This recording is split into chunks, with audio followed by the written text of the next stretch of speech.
कि लगभग 11% जनसंख्या को सपोर्ट करता है। ये आंकड़ा साफ बताता है कि ये इलाका रहने और जीवन यापन के लिए कितना बेहतरीन और अनुकूल है। और इस घनी आबादी का सबसे बड़ा राज क्या है? वो है वर्टिसॉल्स, यानी काली मिट्टी। लाखों साल पहले के उस ज्वालामुखी लावे ने इस बेहद उपजाऊ मिट्टी को बनाया है। ये इस बात का परफेक्ट उदाहरण है कि कैसे हमारा भूवैज्ञानिक इतिहास आज की कृषि को चला रहा है। खासतौर पर कपास और सोयाबीन जैसी फसलों के लिए तो ये मिट्टी एकदम वरदान है। अब बढ़ते हैं दूसरे भाग की तरफ, पठार का वर्गीकरण। मुख्य रूप से इस पूरे क्षेत्र को दो बड़े उपभागों में बांटा गया है। देखिए, एक तरफ तो है विंध्यन कगार भूमि, जो बलुआ पत्थरों से बनी है, धौलपुर से बूंदी तक फैली है और चंबल और बनास नदियों के बीच एक प्राकृतिक बॉर्डर बनाती है। और दूसरी तरफ है दक्कन का लावा पठार। ये असल में मालवा पठार का ही विस्तार है, जो कोटा से बारां तक जाता है। इसी हिस्से में भैंसरोडगढ़ और बिजौलिया के बीच मौजूद वो मशहूर ऊपर माल का पठार भी आता है। तीसरा खंड, धरातलीय विशेषताएं। चलिए इस लैंडस्केप को 5 छोटे हिस्सों में समझ लेते हैं। हाड़ौती की ये पूरी बनावट 5 अनोखे हिस्सों में बटी है। पहला, अर्धचंद्राकार पहाड़ियां, जिनमें मुकुंदरा हिल्स शामिल हैं। दूसरा, चंबल, काली सिंध और पार्वती जैसी नदियों के बनाए हुए उपजाऊ मैदान। तीसरा है शाहबाद उच्च भूमि, जहां घोड़े की नाल यानी हॉर्सशू के आकार की पहाड़ियां हैं। चौथा, झालावाड़ का पठार। और पांचवां क्षेत्र है डग गंगाधार की उच्च भूमि। अब जरा इस नंबर पर गौर कीजिए, 517। ये कोई मामूली आंकड़ा नहीं है। 517 मीटर दरअसल झालावाड़ में मौजूद चांदवाड़ी चोटी की ऊंचाई है। ये मुकुंदरा हिल्स का सबसे ऊंचा पॉइंट है, जो इस इलाके की भौगोलिक ऊंचाई और विविधता को एकदम साफ कर देता है। चौथा खंड, क्षेत्रीय महत्व। चलिए देखते हैं कि आज के समय में इस जगह की अहमियत क्या है। रेगिस्तान वाली उन पुरानी धारणाओं को पूरी तरह चकनाचूर करते हुए आपको बता दें कि राजस्थान के इसी एक क्षेत्र में सबसे ज्यादा नदियां बहती हैं। पानी की इतनी बहुतायत और भारी बारिश के कारण ही इस क्षेत्र को अति आर्द्र यानी अल्ट्रा ह्यूमिड श्रेणी में रखा गया है। और इसी भरपूर पानी और उपजाऊ मिट्टी का नतीजा है ये मशहूर नाम, राजस्थान का नागपुर। झालावाड़ को इस नाम से इसलिए पुकारा जाता है क्योंकि यहाँ संतरों का उत्पादन बहुत बड़े पैमाने पर होता है। इसके साथ ही यहाँ धनिया, कपास, सोयाबीन और अफीम की भी शानदार फसलें लहलहाती हैं। लेकिन बात सिर्फ खेती की नहीं है, जमीन के नीचे भी खजाना है। यहाँ मिलने वाला कोटा स्टोन, सैंडस्टोन और लाल पत्थर कंस्ट्रक्शन के लिए बहुत ज्यादा डिमांड में रहता है। यानी ये खनिज संपदा इस इलाके को एक मजबूत औद्योगिक पहचान भी देती है। और अब आखिरी खंड, भौतिक प्रदेशों की तुलना। आइए देखते हैं कि हाड़ौती का ये पठार राजस्थान के पूरे नक्शे में कहां और कैसे फिट बैठता है। ये तुलना बहुत ही दिलचस्प है। एक तरफ है विशाल और सूखा थार मरुस्थल, जो 61% से ज्यादा हिस्से में फैला है, और दूसरी तरफ है अपना ये छोटा सा लेकिन अति आर्द्र हाड़ौती का पठार, जो महज 6.89% जगह में 11% आबादी को संभाल रहा है। और बीच में अरावली और पूर्वी मैदान राजस्थान की इस पूरी भौगोलिक पजल को कंप्लीट करते हैं। तो अंत में ये पूरी चर्चा हमें सोचने पर मजबूर कर देती है। ऐसा कैसे हो सकता है कि एक ही भौगोलिक क्षेत्र एक तरफ थार मरुस्थल के सूखेपन को झेलता है और दूसरी तरफ हाड़ौती पठार जैसी ज्वालामुखी से बनी अति आर्द्र उर्वरता को भी पोषित करता है। प्रकृति का इस संतुलन सच में हैरान कर देने वाला है। इसी दिलचस्प सवाल के साथ हम आज का ये विश्लेषण यहीं समाप्त करते हैं। जब राजस्थान का नाम आता है तो दिमाग में बस एक ही छवि बनती है, एक बहुत बड़ा दूर दूर तक फैला हुआ बिल्कुल सूखा और गर्म रेगिस्तान। लेकिन क्या सच में ऐसा है?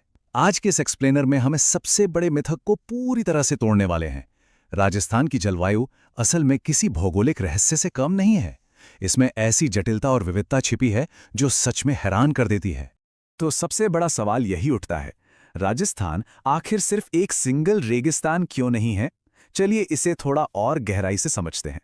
इस पूरी चर्चा के दौरान हम बड़े भौगोलिक कारणों से लेकर उन छोटी छोटी स्थानीय मौसम की घटनाओं तक हर एक परत खोलेंगे जो एग्जाम्स के नजरिए से सीधे तौर पर पूछी जाती हैं। आज की हमारी चर्चा का आधार कुछ इस तरह रहेगा। पहले हम जलवायु के मुख्य कारकों को समझेंगे, फिर सामान्य जलवायु क्षेत्रों पर नजर डालेंगे, उसके बाद सबसे जरूरी कोपेन के वर्गीकरण को डिकोड करेंगे, फिर आएंगी 3 प्रमुख ऋतुएं और आखिर में रैपिड फायर अंदाज में कुछ बहुत ही जरूरी एग्जाम टेकअवेज। तो शुरुआत करते हैं पहले हिस्से से, जलवायु के कारक, यानी वो भौगोलिक ताकतें जो यहाँ का मौसम तय करती हैं। राजस्थान के एक्सट्रीम मौसम के पीछे 3 सबसे बड़े खिलाड़ी हैं। सबसे पहला और सबसे मजबूत कारक है अरावली पर्वतमाला की स्थिति। ये ठीक अरब सागर से आने वाले मॉनसून के समानांतर खड़ी है। इसका असर ये होता है कि मॉनसूनी हवाएं यहाँ बिना बारिश किए चुपचाप आगे खिसक जाती हैं। दूसरा बड़ा कारण है समुद्र से इसकी लंबी दूरी, जिसकी वजह से यहाँ का तापमान एकदम एक्सट्रीम लेवल पर चला जाता है। और तीसरा थार की रेत, जिसका एक सीधा सा उसूल है, ये जितनी जल्दी आग की तरह गर्म होती है उतनी ही जल्दी बर्फ की तरह ठंडी भी होती है। अब आते हैं दूसरे हिस्से पर, सामान्य जलवायु क्षेत्र, जहां हम देखेंगे कि बारिश के आधार पर इस राज्य को कैसे मैप किया जाता है। भारतीय मौसम विभाग का जो पूरा क्लासिफिकेशन है वो पूरी तरह से सिर्फ बारिश की मात्रा पर टिका है। और ये काफी दिलचस्प है कि यहाँ बारिश ही जिलों की सीमाएं और वहाँ की वनस्पति दोनों को सख्ती से तय करती है। जरा सोचिए, जहाँ 0 से 20 सेंटीमीटर तक बारिश होती है वहाँ सिर्फ कांटेदार झाड़ियाँ पनपती हैं, लेकिन वहीं दूसरी तरफ 80 से 150 सेंटीमीटर बारिश वाले अति आर्द्र क्षेत्रों में हरा भरा सदाबहार जंगल मिलता है। एक ही राज्य में 2 अलग दुनिया।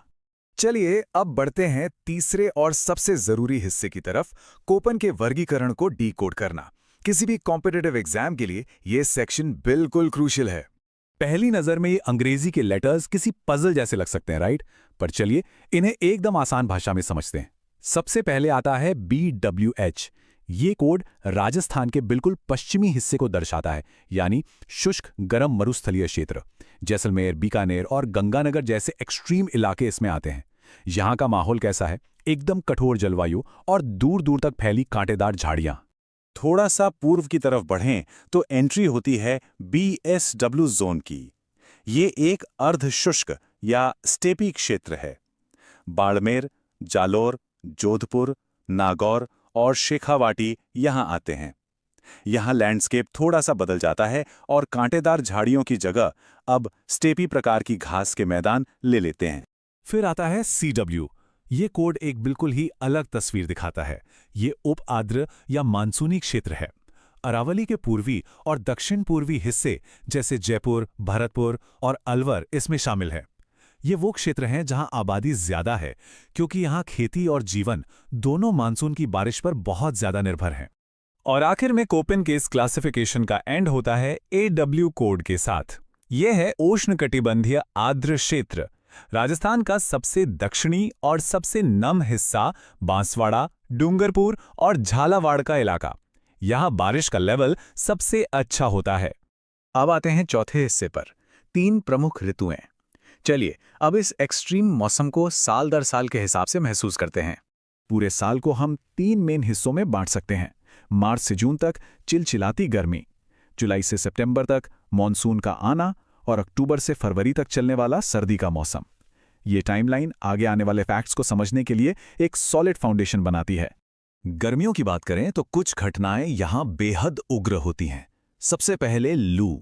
ये इतनी गर्म और सूखी हवाएं होती हैं जो लिटरली सब कुछ झुलसा देती हैं। फिर आते हैं बबूलिया। ये छोटे चक्रवात या धूल भरी आंधियां होती हैं।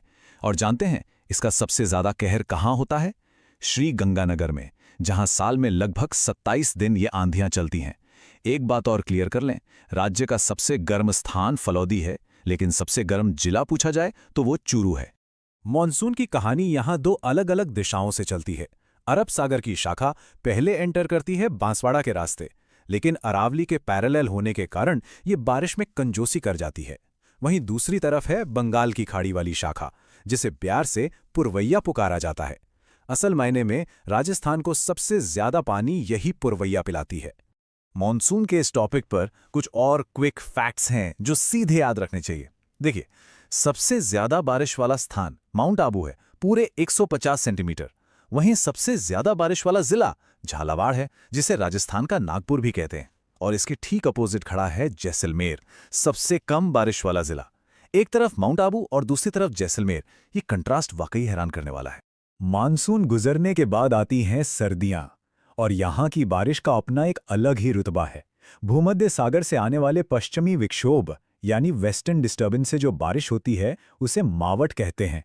रबी की फसल, खासकर गेहूं के लिए ये किसी चमत्कार से कम नहीं। इसीलिए किसान बड़े सम्मान से इस बारिश को गोल्डन ड्रॉप्स या सुनहरी बूंदें कहते हैं। इसके ठीक पहले एक बड़ा ही खूबसूरत दौर आता है, गुलाबी ठंड या पिंक विंटर। दिवाली के आसपास शुरू होने वाली ये हल्की हल्की खुशनुमा सर्दी लंबी और थकाने वाली गर्मी के बाद किसी वरदान की तरह लगती है।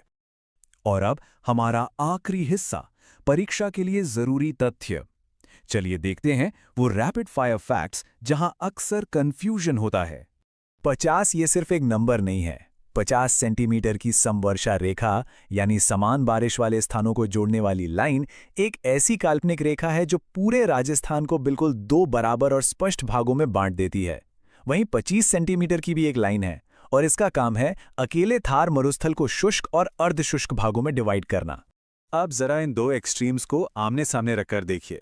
सबसे ज्यादा आर्द्रता या ह्यूमिडिटी वाला जिला झालावाड़ है, जबकि बिल्कुल दूसरे एंड पर सबसे कम ह्यूमिडिटी वाला जिला जैसलमेर है।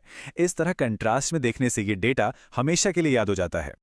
और अब ध्यान दीजिए इस क्लासिक ट्रिक क्वेश्चन पर जो अक्सर गलतियां करवाता है। सवाल में शब्दों का खेल समझिए। अगर बात हो सर्वाधिक दैनिक तापांतर की, यानी सिर्फ एक दिन और रात के तापमान का सबसे बड़ा अंतर, तो जवाब होगा जैसलमेर। लेकिन अगर बात वार्षिक तापांतर की हो, यानी पूरे साल के हाईएस्ट और लोएस्ट टेम्परेचर का अंतर, तो वहां जिला चूरू आएगा। ये डिफरेंस बिल्कुल क्रिस्टल क्लियर होना चाहिए। आज के इस एक्सप्लेनर के अंत में चलिए एक थोड़ा गहरा सवाल छोड़ते हैं। 50 सेंटीमीटर समवर्षा रेखा जैसी इन पुरानी जलवायु लाइंस को समझना इस क्षेत्र के कृषि भविष्य को बेहतर बनाने में कैसे मदद कर सकता है? ये सिर्फ किताबों में रटने वाले फैक्ट्स नहीं हैं। ये रियल वर्ल्ड में किसानों के सर्वाइवल, वाटर प्लानिंग और फ्यूचर की चाबी हैं। इन पर जरूर विचार कीजिएगा, क्योंकि भूगोल सिर्फ मिट्टी और पहाड़ की स्टडी नहीं, ये हमारे आने वाले कल की स्टडी है। हमारे साथ इस चर्चा में जुड़ने के लिए बहुत बहुत धन्यवाद। होने वाले हैं राजस्थान की उस बुनियाद की जिस पर पूरा राज्य टिका है। जी हां, हम बात कर रहे हैं राजस्थान की मिट्टी की। रेत के टीलों से लेकर नमी वाले उपजाऊ मैदानों तक का ये सफर बेहद दिलचस्प है।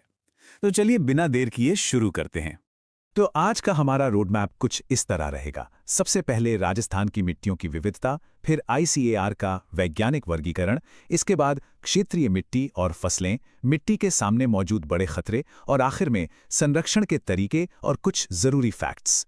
चलिए पहले पॉइंट से शुरुआत करते हैं, मृदा की विविधता। देखिए, राजस्थान को गहराई से समझने के लिए आपको इसकी जियोग्राफिकल डाइवर्सिटी यानी भौगोलिक विविधता को समझना होगा। ये सिर्फ एक सूखा रेगिस्तान नहीं है, बल्कि ये राज्य नम और उपजाऊ मैदानों तक भी फैला हुआ है।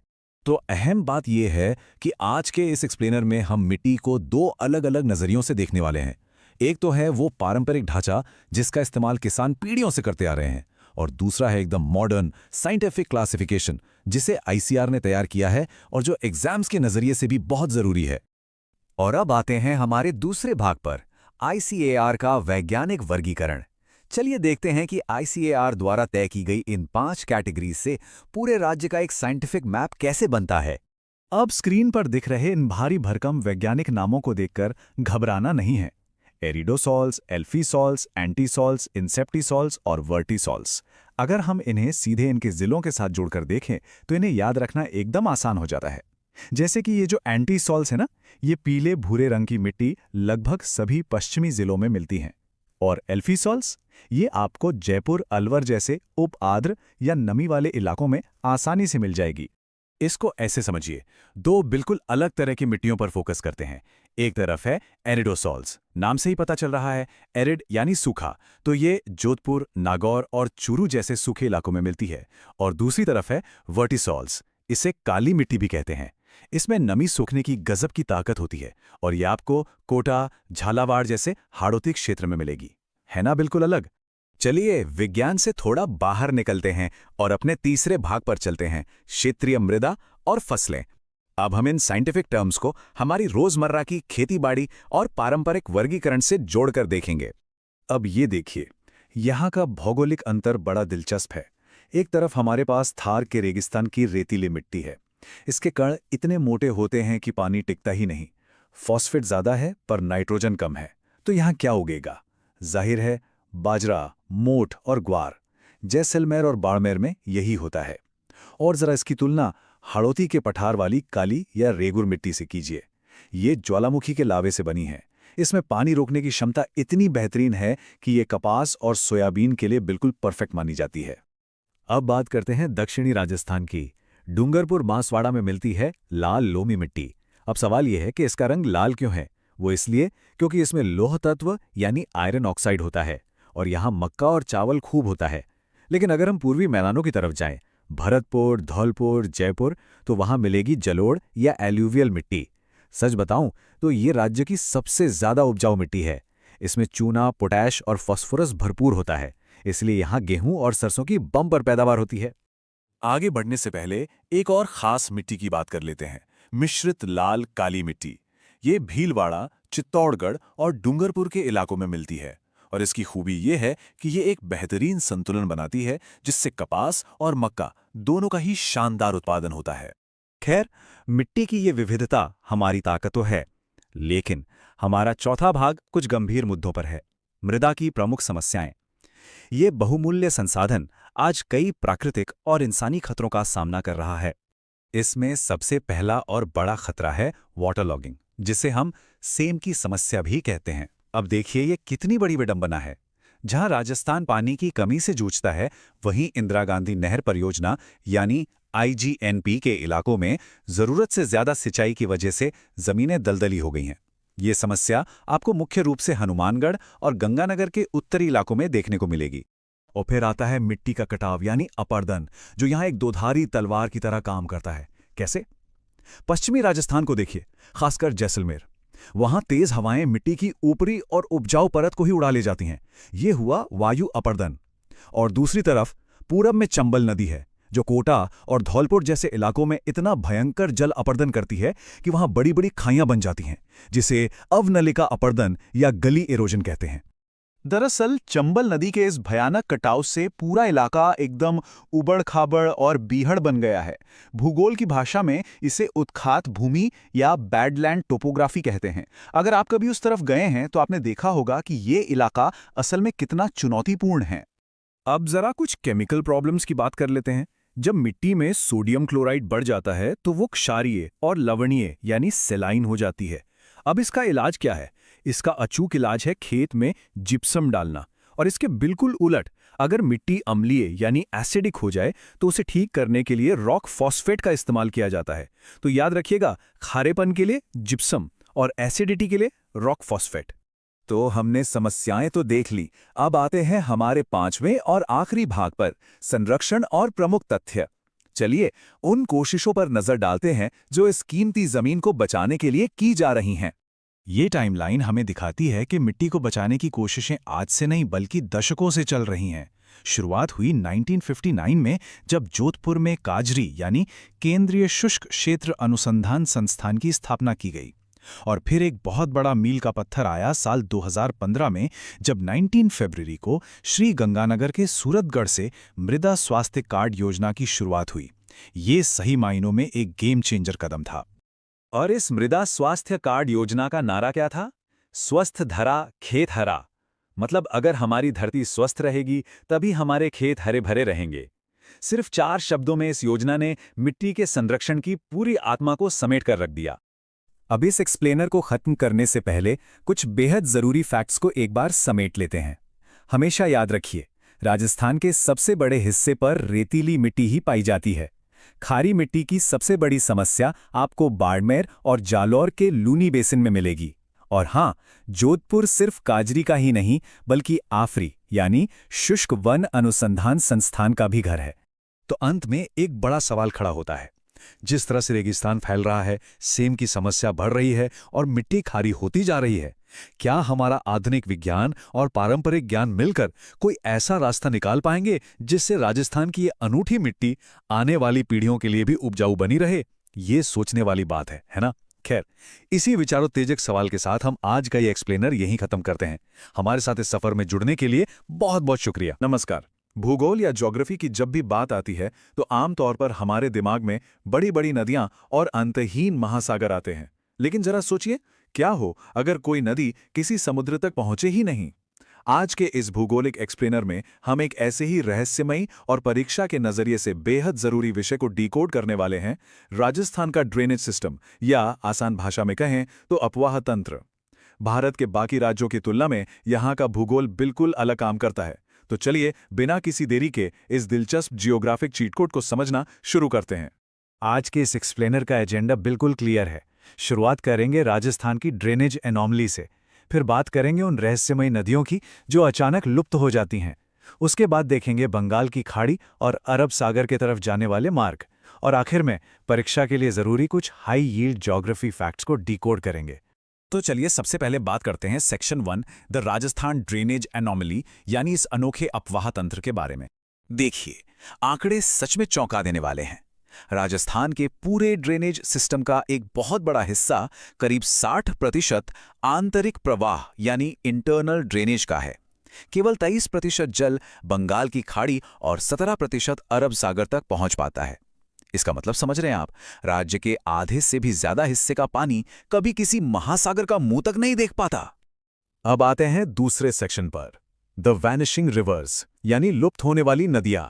यही वो 60% का विशाल आंकड़ा है जो इस ड्रेनेज सिस्टम को इतना मिस्टीरियस बनाता है। आखिर ये आंतरिक प्रवाह या इंटरनल ड्रेनेज होता क्या है? असल में ये वे नदियां हैं जो अपना सफर शुरू तो करती हैं, लेकिन कभी किसी समुद्र या महासागर तक नहीं पहुंच पाती। बहते हुए ये अंततः रेगिस्तान की रेतीली भूमि में ही पूरी तरह से गायब हो जाती हैं। इन आंतरिक नदियों में सबसे बड़ा नाम है घग्गर नदी का।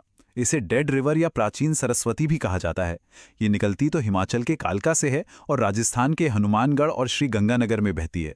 लेकिन सबसे हैरतअंगेज बात यह है कि जब बारिश बहुत तेज होती है ना, तो इसका पानी बॉर्डर क्रॉस करके सीधा पाकिस्तान के फोर्ट अब्बास तक चला जाता है। दूसरी है कांतली नदी, जो सीकर की खंडेला पहाड़ियों से निकलती है और इसके बेसिन को तोरावटी कहा जाता है। एक और जरूरी नदी है साबी, जो जयपुर के सेवर की पहाड़ियों से शुरू होती है और आगे जाकर हरियाणा के गुड़गांव में बिल्कुल विलुप्त हो जाती है। बड़ी नदियों की बात तो हो गई, लेकिन इनके बीच एक और दिलचस्प नाम है कांकने, जिसे मसूरदी भी कहा जाता है। ये जैसलमेर के कोठारी गांव से निकलने वाली सबसे छोटी आंतरिक नदी है। और एक खास बात, ये नदी मानो थक हारकर विलुप्त होने से ठीक पहले एक झील बनाती है, जिसे बुझ झील कहते हैं। ये एक ऐसा फैक्ट है जो सीधा एग्जाम्स में हिट करता है। खैर, 60% पानी तो रेत में और झीलों में समा गया, लेकिन यहाँ एक बड़ा सवाल पैदा होता है, बाकी बचे हुए 40% पानी का आखिर क्या होता है? वो अपना रास्ता कैसे बनाता है? चलिए देखते हैं सेक्शन 3, बंगाल की खाड़ी का मार्ग। यह पूरे ड्रेनेज का लगभग 23% हिस्सा कवर करता है। अब यहाँ पर एक ऐसा कन्फ्यूजन क्लियर करना बहुत जरूरी है जो अक्सर भूगोल के छात्रों को परेशान करता है। चंबल बनाम बनास। देखिए, चंबल एकमात्र ऐसी नदी है जो बारहमासी यानी पेरेनियल है और इसमें सबसे अधिक सतही जल या सरफेस वाटर मौजूद है। लेकिन वहीं दूसरी तरफ बनास वो सबसे लंबी नदी है जो पूर्णतः यानी पूरी तरह से सिर्फ राजस्थान की सीमाओं के भीतर ही बहती है। इसकी लंबाई करीब 512 किलोमीटर है। इस अंतर को तो एकदम दिमाग में बैठा लेना चाहिए। अगर चंबल के भूगोल को थोड़ा और गहराई से समझें तो इसका उद्गम मध्य प्रदेश की जानापाव की पहाड़ियों से होता है। लेकिन जिस चीज के लिए ये पूरे भारत में मशहूर है वो है यहाँ का लैंडस्केप। इसकी उत्खात भूमि यानी बैडलैंड टोपोग्राफी और डांग क्षेत्र वाकई बेहद अनोखे हैं। साथ ही चित्तौड़गढ़ में नदी एक बेहद शानदार 18 मीटर ऊंचा चूलिया जलप्रपात भी बनाती है। बंगाल की खाड़ी की तरफ जाने वाली अन्य नदियों पर नजर डालें तो उनके नाम या कहें उपनाम बड़े ही काव्यात्मक हैं। जैसे बनास नदी, जो राजसंबंध की खमनोर की पहाड़ियों से निकलती है, उसे वन की आशा या होप ऑफ द फॉरेस्ट कहा जाता है। वहीं बाणगंगा नदी जयपुर की बैराठ पहाड़ियों से शुरू होती है, जिसे अर्जुन की गंगा भी कहते हैं। ये सिर्फ कहानियां नहीं हैं, सीधे याद रखने वाले सॉलिड फैक्ट्स हैं। तो इंटरनल ड्रेनेज का 60% और बंगाल की खाड़ी का 23% तो हमने समझ लिया। अब बचता है आखिरी 17%, जो पश्चिम और दक्षिण की तरफ जाता है। यहां से आता है हमारा section 4, the Arabian sea route, यानी अरब सागर का मार्ग। इसमें वो नदियां आती हैं जो दक्षिण या पश्चिम की ओर बहते हुए सीधे खंबात की खाड़ी या कच्छ के रण तक जाती हैं। इस रूट की सबसे फैसिनेटिंग नदी अगर कोई है तो वो है लूनी। ये अजमेर के नाग पहाड़ से निकलती है, लेकिन इसका एक निकनेम बड़ा ही गजब है, आधी मीठी आधी खारी नदी। ऐसा क्यों? दरअसल बाड़मेर के बालोतरा तक इसका पानी बिल्कुल मीठा होता है, लेकिन वहां पहुंचते ही लवणीय मिट्टी यानी सॉल्टी सॉइल के कारण पानी अचानक खारा हो जाता है। ऐसा लगता है जैसे नेचर का अपना कोई वाटर फिल्टर हो जो आधे रास्ते में ही काम करना बंद कर देता है, और अंततः ये गुजरात में कच्छ के रण में जाकर विलुप्त हो जाती है। एक ही नदी में दो बिल्कुल अलग स्वाद। अरब सागर में गिरने वाली एक और बेहद महत्वपूर्ण नदी है माही। ये निकलती तो मध्य प्रदेश की मेहद झील से है, लेकिन यहाँ एक बहुत बड़ा जियोग्राफिक फैक्ट छुपा है। माही नदी कर्क रेखा को 2 बार काटती है। इसे वागड़ की गंगा या कांठल की गंगा के नाम से भी पुकारा जाता है। इसके अलावा एक नदी है साबरमती। हालांकि ये उदयपुर की पहाड़ियों से निकलती है, पर इसका मुख्य महत्व और बहाव क्षेत्र गुजरात राज्य के लिए है।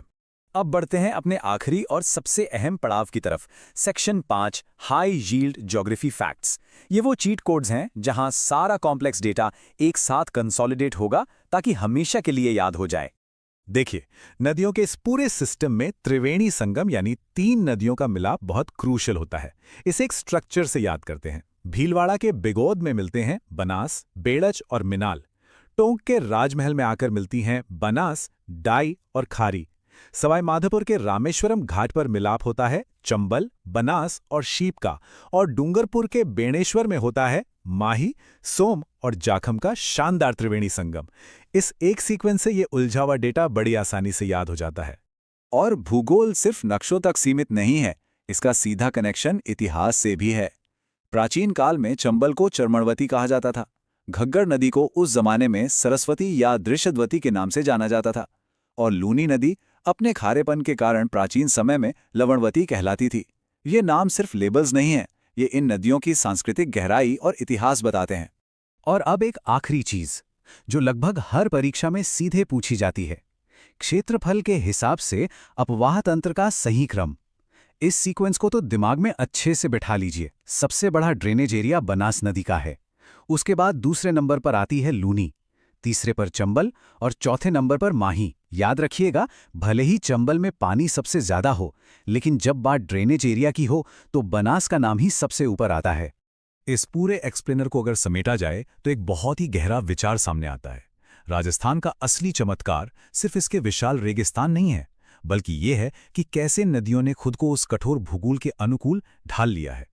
कुछ नदियां पहाड़ों का सीना चीरकर महासागरों तक पहुंचने का रास्ता बना लेती हैं, तो कुछ बहुत ही शांति से उसी रेगिस्तान की रेत में अपना वजूद मिटा देती हैं। लेकिन जाते जाते एक सवाल छोड़ना चाहूंगा। बदलते हुए जलवायु चक्र के इस दौर में क्या ये लुप्त होती नदियां आगे अपना वजूद बचा पाएंगी, या अंततः ये सिर्फ इतिहास के पन्नों तक सिमट कर रह जाएंगी? इस पर विचार जरूर कीजिएगा। जहन में क्या आता है? मीलों दूर तक फैले रेत के टीले और चिलचिलाती धूप, राइट? मतलब प्रकृति अपने सबसे कठोर रूप में। लेकिन क्या आपने कभी सोचा है कि इतने भयंकर सूखे इलाके में खेती और जीवन का विकास आखिर मुमकिन कैसे हुआ? इसका सीधा सा जवाब है जल प्रबंधन। एक ऐसी जगह जहां पानी की एक एक बूंद सचमुच सोने के बराबर है। आज के इस विश्लेषण में हम राजस्थान के उस विशाल और इंजीनियरिंग के नजरिए से बिल्कुल अमेजिंग सिंचाई नेटवर्क को डिकोड करेंगे। ये सिर्फ नहरों और बांधों का जाल नहीं है, ये यहाँ के लोगों के सर्वाइवल की गारंटी और पूरी इकोनॉमी की रीढ़ है। ये कहानी है मरुस्थल को हरा भरा बनाने के उस इंसानी जज्बे की, जिसने नामुमकिन को भी मुमकिन कर दिखाया है। तो चलिए बिना किसी देरी के शुरू करते हैं। आज हम मुख्य रूप से 5 चीजों पर फोकस करेंगे। पहला, मरुस्थलीय अर्थव्यवस्था की रीढ़। दूसरा, विश्व प्रसिद्ध इंदिरा गांधी नहर जिसे मरुगंगा भी कहते हैं। तीसरा, पड़ोसी राज्यों के साथ चल रहे जॉइंट प्रोजेक्ट्स। चौथा, कुछ अन्य महत्वपूर्ण रीजनल बांध, और आखिर में बात करेंगे मॉडर्न सिंचाई तकनीकों और कुछ बहुत ही चौंकाने वाले ग्राउंड डेटा की। चलिए अपने पहले पड़ाव से शुरुआत करते हैं, मरुस्थलीय अर्थव्यवस्था की रीढ़।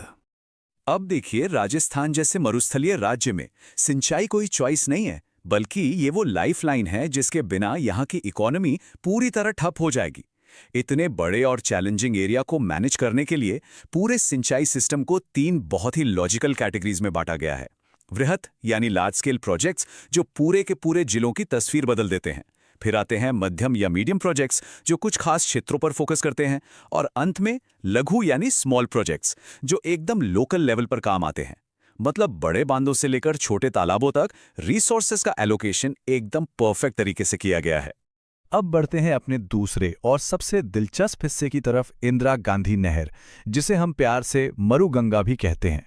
अगर हम इस नहर की अविश्वसनीय जर्नी को भौगोलिक रूप से ट्रेस करें तो आप देखेंगे कि इसका पानी राजस्थान से नहीं बल्कि पंजाब से आता है। पंजाब में जहां सतलज और व्यास नदियां मिलती हैं ना, वहां बने हरिके बैराज से ये अपनी यात्रा शुरू करती है। वहां से ये 204 किलोमीटर लंबी राजस्थान फीडर के जरिए बॉर्डर तक पहुंचती है और फिर 445 किलोमीटर लंबी मेन कैनाल बनकर सीधे थार मरुस्थल के एकदम बीचों बीच बाड़मेर के गडरा रोड तक जाती है। मतलब इमेजिन कीजिए, ये पश्चिमी राजस्थान को सूखे से बचाने का एक बहुत ही शानदार इंजीनियरिंग चमत्कार है। और ये विशाल स्केल आपको इस एक नंबर से समझ आएगा, 649। जी हां, 649 किलोमीटर। ये सिर्फ कोई रैंडम नंबर नहीं है, ये इस फीडर और मुख्य नहर की टोटल लंबाई है। जरा सोच कर देखिए, सैकड़ों किलोमीटर लंबी एक इंसानी हाथों से बनी नदी को एक ऐसे रेगिस्तान से गुजारना जहां कभी सिर्फ रेत उड़ा करती थी। ये इंफ्रास्ट्रक्चर का वो मैसिव लेवल है जिसने पश्चिमी राजस्थान का सिर्फ भूगोल ही नहीं बल्कि पूरा का पूरा भाग्य ही बदल कर रख दिया है। अब जाहिर सी बात है, सिर्फ एक लंबी नहर बना देना तो काफी नहीं था, राइट?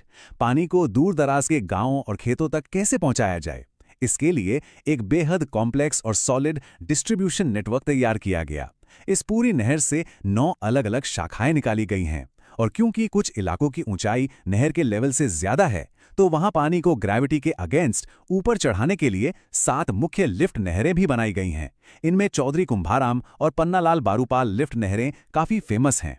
और इसी जबरदस्त नेटवर्क की बदौलत आज पश्चिमी राजस्थान में पीने का पानी और शानदार खेती दोनों मुमकिन हो पा रहे हैं। चलिए अब बात करते हैं हमारे तीसरे टॉपिक की, पड़ोसी राज्यों के साथ हमारी साझा परियोजनाएं। अब जो बात यहाँ सबसे ज्यादा इंटरेस्टिंग है वो ये है कि इन विशाल नदी घाटियों के रिसोर्सेस को राज्यों के बीच एकदम सटीक तरीके से कैसे बांटा गया है। एक तरफ है चंबल घाटी परियोजना, जहां राजस्थान और मध्य प्रदेश के बीच बिल्कुल 50-50 यानी 50-50% की पार्टनरशिप है। वहीं दूसरी तरफ माही बजाज सागर परियोजना है, जहां राजस्थान का हिस्सा 45% है और गुजरात का 55%। ये नंबर सिर्फ कोई कागजी समझौते नहीं हैं, बल्कि ये बताते हैं कि कैसे दो राज्य मिलकर इतने बड़े नेचुरल रिसोर्स को समझदारी से शेयर कर रहे हैं। अगर हम चंबल घाटी प्रोजेक्ट को थोड़ा और डिटेल में देखें तो हमें इस नदी पर एक के बाद एक बने 4 बड़े बांधों की एक पूरी चेन नजर आती है। शुरुआत होती है मध्य प्रदेश के गांधी सागर बांध से, जो इस प्रोजेक्ट के पहले फेज में बना था। फिर पानी आगे बढ़ता है और पहुंचता है चित्तौड़गढ़ के राणा प्रताप सागर बांध में। और ये फैक्ट याद रखने लायक है कि पानी स्टोर करने की कैपेसिटी के मामले में ये राजस्थान का सबसे बड़ा बांध है। इसके बाद कोटा का जवाहर सागर बांध आता है, जिसे पिकअप बांध भी कहते हैं। और फाइनली आता है कोटा बाराज, जिसका इकलौता मकसद सिर्फ सिंचाई है, जहां से दाईं और बाईं नहरें निकलती हैं। ये एक ही नदी की ताकत का स्टेप बाय स्टेप किया गया एक ब्रिलियंट इस्तेमाल है। अब दूसरी तरफ माही बजाज सागर बांध की बात करें तो इसकी अपनी अलग ही इंपॉर्टेंस है। बांसवाड़ा के बोरखेड़ा में बने इस बांध का सबसे बड़ा फायदा बांसवाड़ा और डूंगरपुर के ट्राइबल इलाकों को होता है। लेकिन यहां एक बहुत ही कमाल का फैक्ट है। भले ही पानी का बंटवारा गुजरात के साथ 45 और 55 के रेशियो में हो रहा हो, लेकिन इस बांध से जितनी भी बिजली बनती है ना, उसका पूरा 100%, जी हां 100% फायदा सिर्फ और सिर्फ राजस्थान को मिलता है। यह अपने आप में एक बहुत बड़ा स्ट्रेटेजिक एडवांटेज है। अब आते हैं अपने चौथे पड़ाव पर, राजस्थान के कुछ अन्य महत्वपूर्ण बांध जो एकदम लोकल लेवल पर लाइफलाइन का काम करते हैं। फटाफट से राज्य की इन 3 बेहद इंपॉर्टेंट रीजनल लाइफलाइंस पर नजर डालते हैं। सबसे पहले है बनास नदी पर बना बीसलपुर बांध। ये पूरे स्टेट का सबसे बड़ा ड्रिंकिंग वाटर प्रोजेक्ट है, जो टोंक, जयपुर और अजमेर जैसे बड़े शहरों की प्यास बुझाता है। दूसरा है भीलवाड़ा में कोठारी नदी पर बना मेजा बांध, जहां एक बहुत ही सुंदर ग्रीन माउंट पार्क भी बनाया गया है। और तीसरा एक बहुत ही मॉडर्न इनिशिएटिव नर्मदा नहर परियोजना। ये प्रोजेक्ट जालौर और बाड़मेर को कवर करता है। और आपको जानकर हैरानी होगी कि ये पूरे राज्य का पहला ऐसा प्रोजेक्ट है जिसने स्प्रिंकलर यानी फव्वारा सिंचाई को एकदम कंपलसरी कर दिया है, ताकि पानी की एक सिंगल बूंद भी वेस्ट ना हो। आप इस नंबर पर जरा गौर कीजिए, 81। ये कोई मामूली नंबर नहीं है। ये दरअसल प्रतापगढ़ में जाखम नदी पर बने जाखम बांध की ऊंचाई है, पूरे 81 मीटर। और इसी के साथ ये राजस्थान का सबसे ऊंचा बांध बन जाता है। इतने मुश्किल और दुर्गम इलाके में 81 मीटर ऊंचा बांध खड़ा कर देना सच में इंजीनियरिंग का एक बहुत बड़ा मास्टरपीस है। यहाँ एक बात समझना बहुत जरूरी है कि राजस्थान में पानी को सिर्फ एक रिसोर्स नहीं माना जाता। ये यहाँ के कल्चर और इमोशन से जुड़ा है। मारवाड़ का अमृत सरोवर, सोचिए कितना काव्यात्मक और गहरा नाम है। ये नाम दिया गया है जवाई नदी पर बने जवाई बांध को। पाली और जोधपुर जैसे एकदम ड्राई जिलों के लिए ये बांध वाकई में किसी अमृत से कम नहीं है। ये वहां रहने वाले लाखों लोगों के सर्वाइवल की सबसे बड़ी उम्मीद है। और अब हम पहुंच गए हैं अपने विश्लेषण के आखिरी और 5वें हिस्से पर, आधुनिक सिंचाई तकनीकें और उनके एकदम रियल ग्राउंड स्टैट्स। देखिए, समय के साथ खेती और सिंचाई के तरीके भी पूरी तरह बदल चुके हैं। राजस्थान आज सिर्फ पुराने स्ट्रक्चर्स के भरोसे नहीं बैठा है, बल्कि नई टेक्नोलॉजी को बहुत तेजी से अडॉप्ट कर रहा है। आज ये राज्य ड्रिप इरिगेशन, जिसे हम इजरायली तकनीक भी कहते हैं, उसमें पूरे देश में आगे है। इसके अलावा बारिश के पानी को बर्बाद होने से बचाने के लिए राजीव गांधी जल संचय योजना जैसी शानदार पहल चलाई जा रही हैं। मतलब एक तरफ मॉडर्न टेक और दूसरी तरफ कंजर्वेशन, दोनों का एकदम परफेक्ट बैलेंस यहां देखने को मिलता है। लेकिन अगर हम इरिगेशन की रीच यानी पहुंच की बात करें तो आपको राज्य में दो एकदम अलग तस्वीरें देखने को मिलेंगी।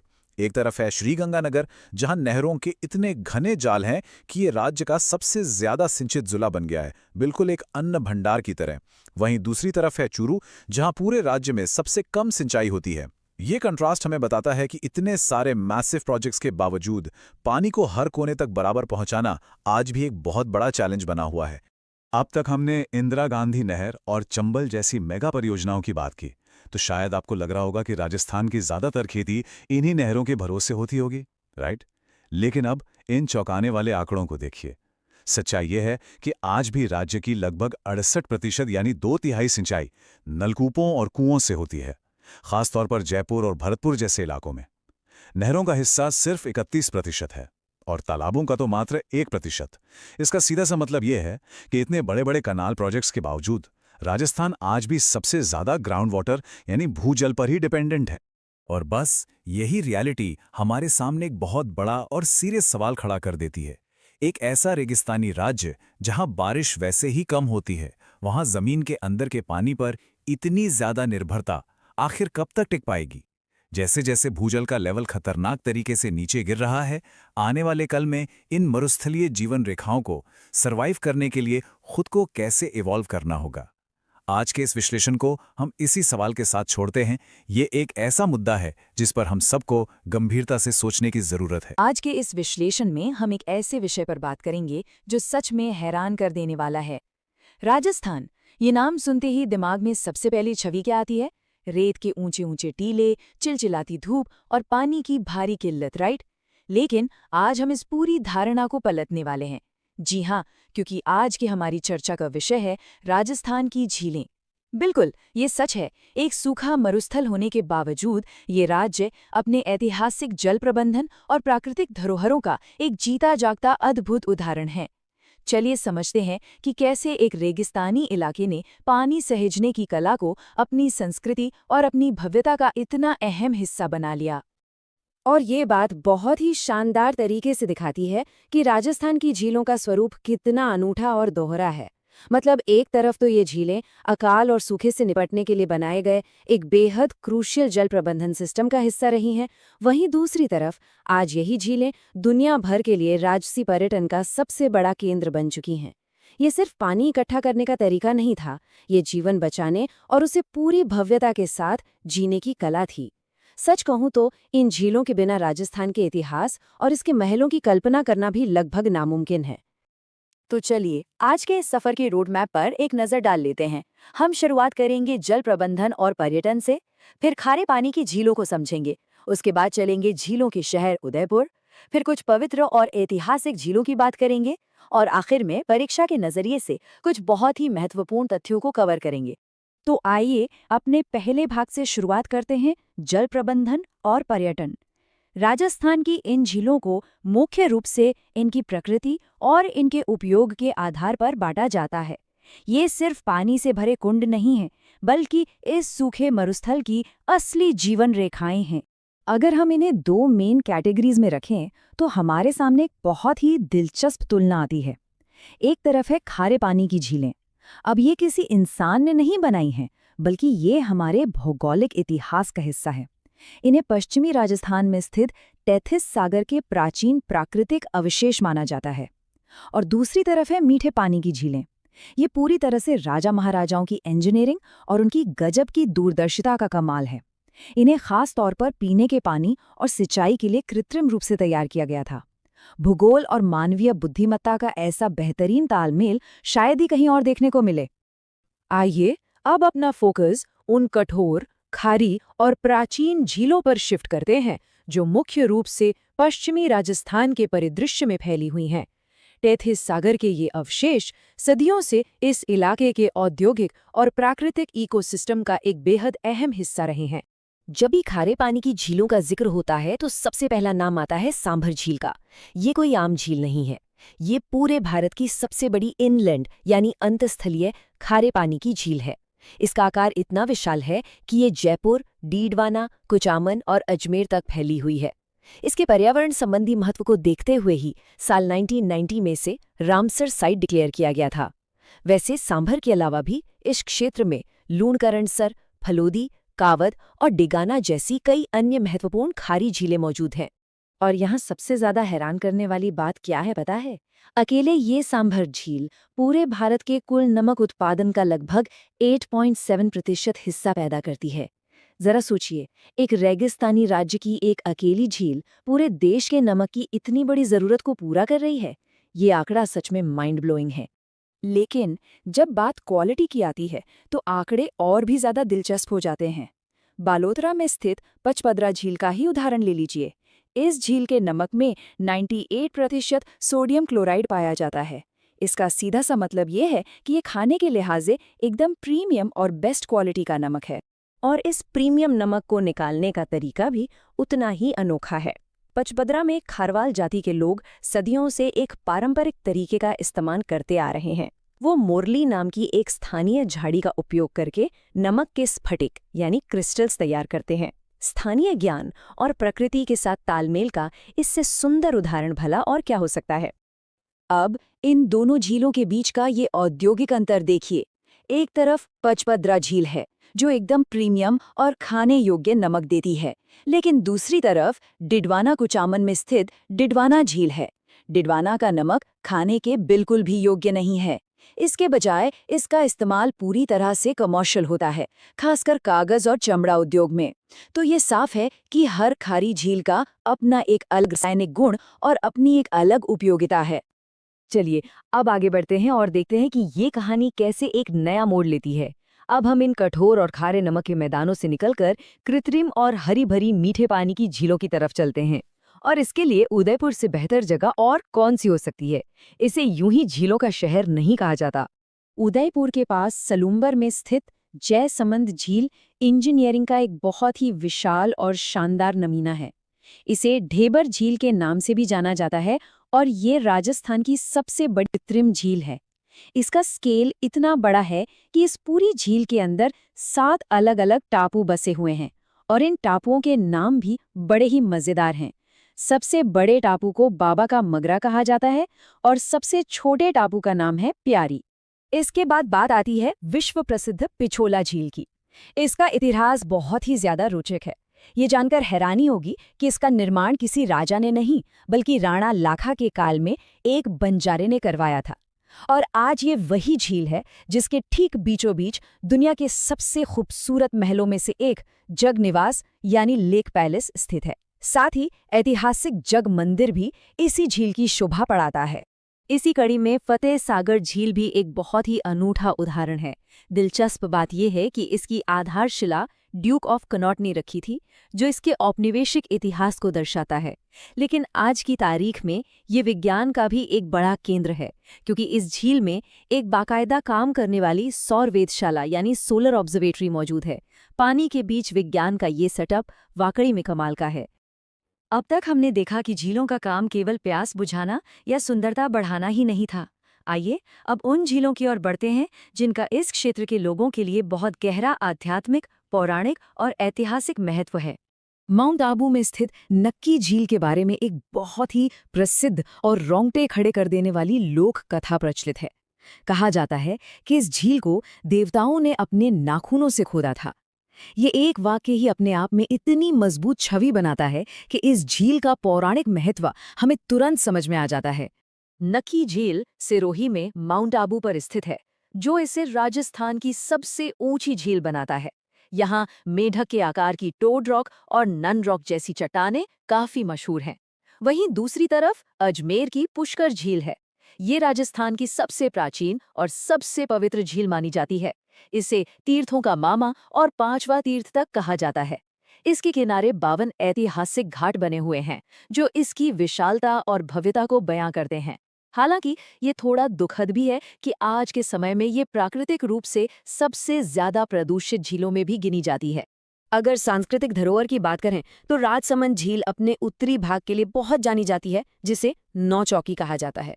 ये इसलिए बेहद खास है क्योंकि यहाँ 25 काले संगमरमर के शिलालेखों पर विश्व की सबसे बड़ी प्रशस्ति, राज प्रशस्ति, उकेरी गई है। वहीं अजमेर की आना सागर झील का निर्माण पृथ्वीराज चौहान के दादा अर्णोराज ने करवाया था और बाद में मुगल बादशाह जहांगीर ने इसके किनारे दौलत बाग बनवाया था, जिसे आज हम सुभाष उद्यान के नाम से जानते हैं। चलिए अब थोड़ी ऊर्जा बढ़ाते हैं। अब तक हमने इतिहास और भूगोल को काफी डिटेल में समझा।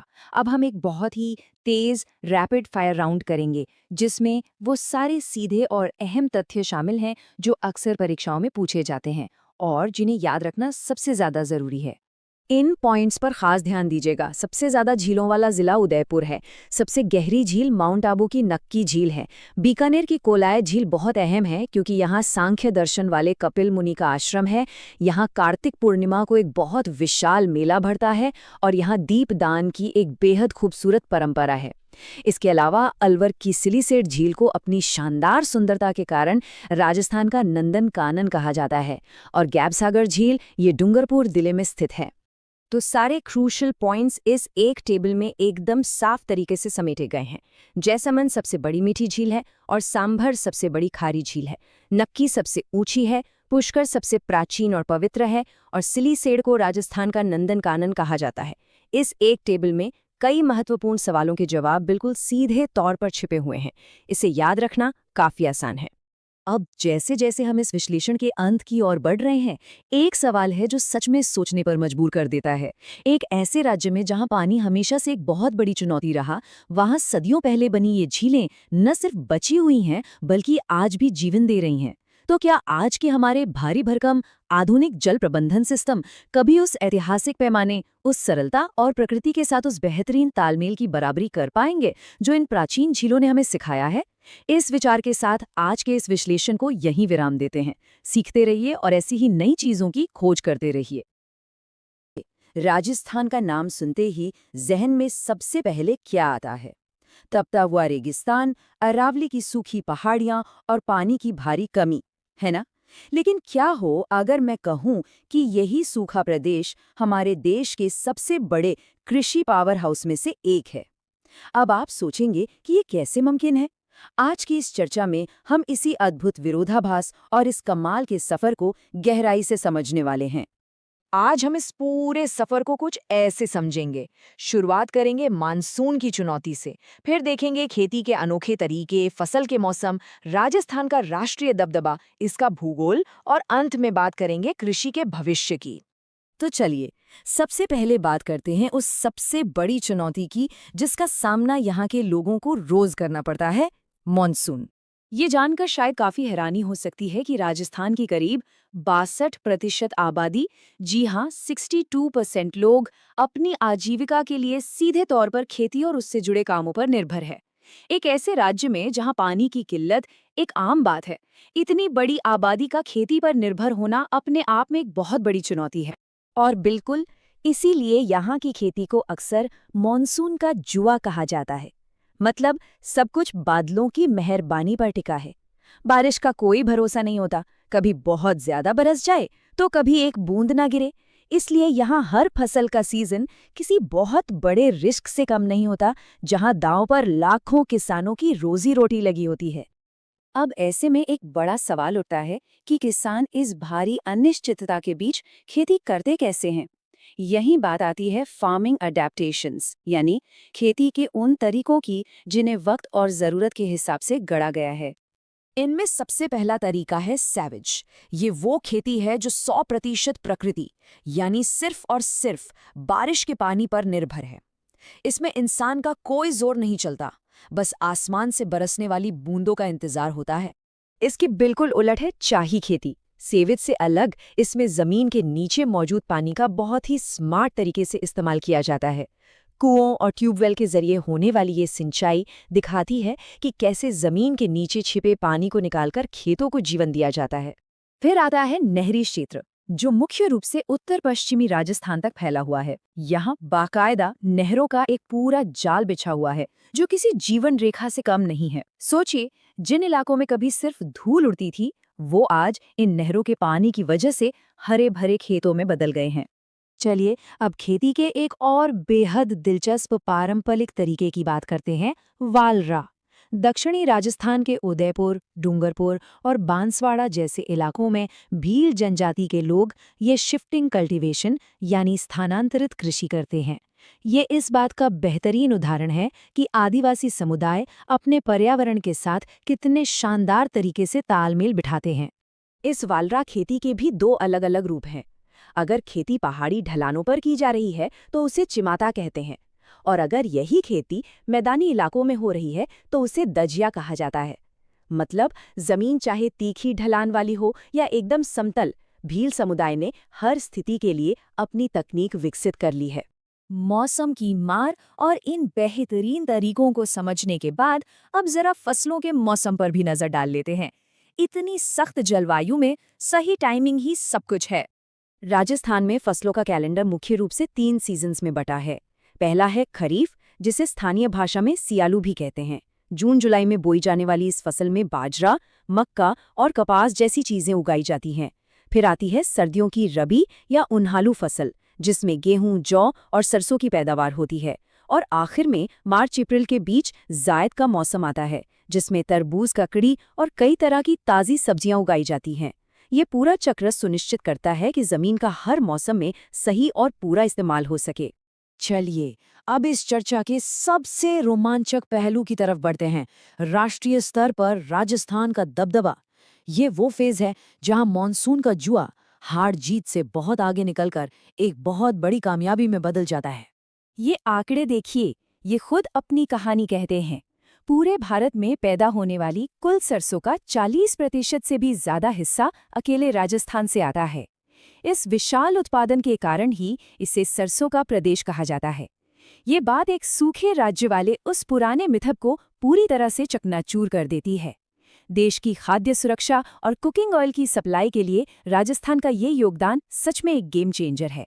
और बात सिर्फ सरसों तक सीमित नहीं है, बाजरा के उत्पादन में भी राजस्थान पूरे भारत में नंबर 1 है। इसके अलावा कुल दलहन, खासकर चना और मूंग में ये राज्य सबसे आगे है। साथ ही पोषक अनाजों जैसे ज्वार और मोटे अनाज में भी ये सबसे ऊपर है। तो अगर किसी को लगता है कि रेगिस्तानी जमीन हमेशा बंजर होती है, तो ये फैक्ट्स यकीनन उनके लिए एक बहुत बड़ा सरप्राइज हैं।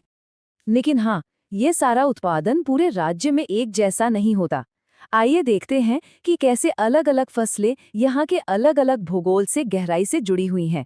यहाँ की मिट्टी की वैरायटी तय करती है कि कौन सी फसल कहाँ लहलहाएगी। राज्य के ज्यादातर हिस्से में रेतीली मिट्टी पाई जाती है, जो काफी सूखी होती है, पर वहीं दूसरी तरफ कोटा और बूंदी जैसे हाड़ौती क्षेत्रों में काली मिट्टी यानी रेगूर मिलती है।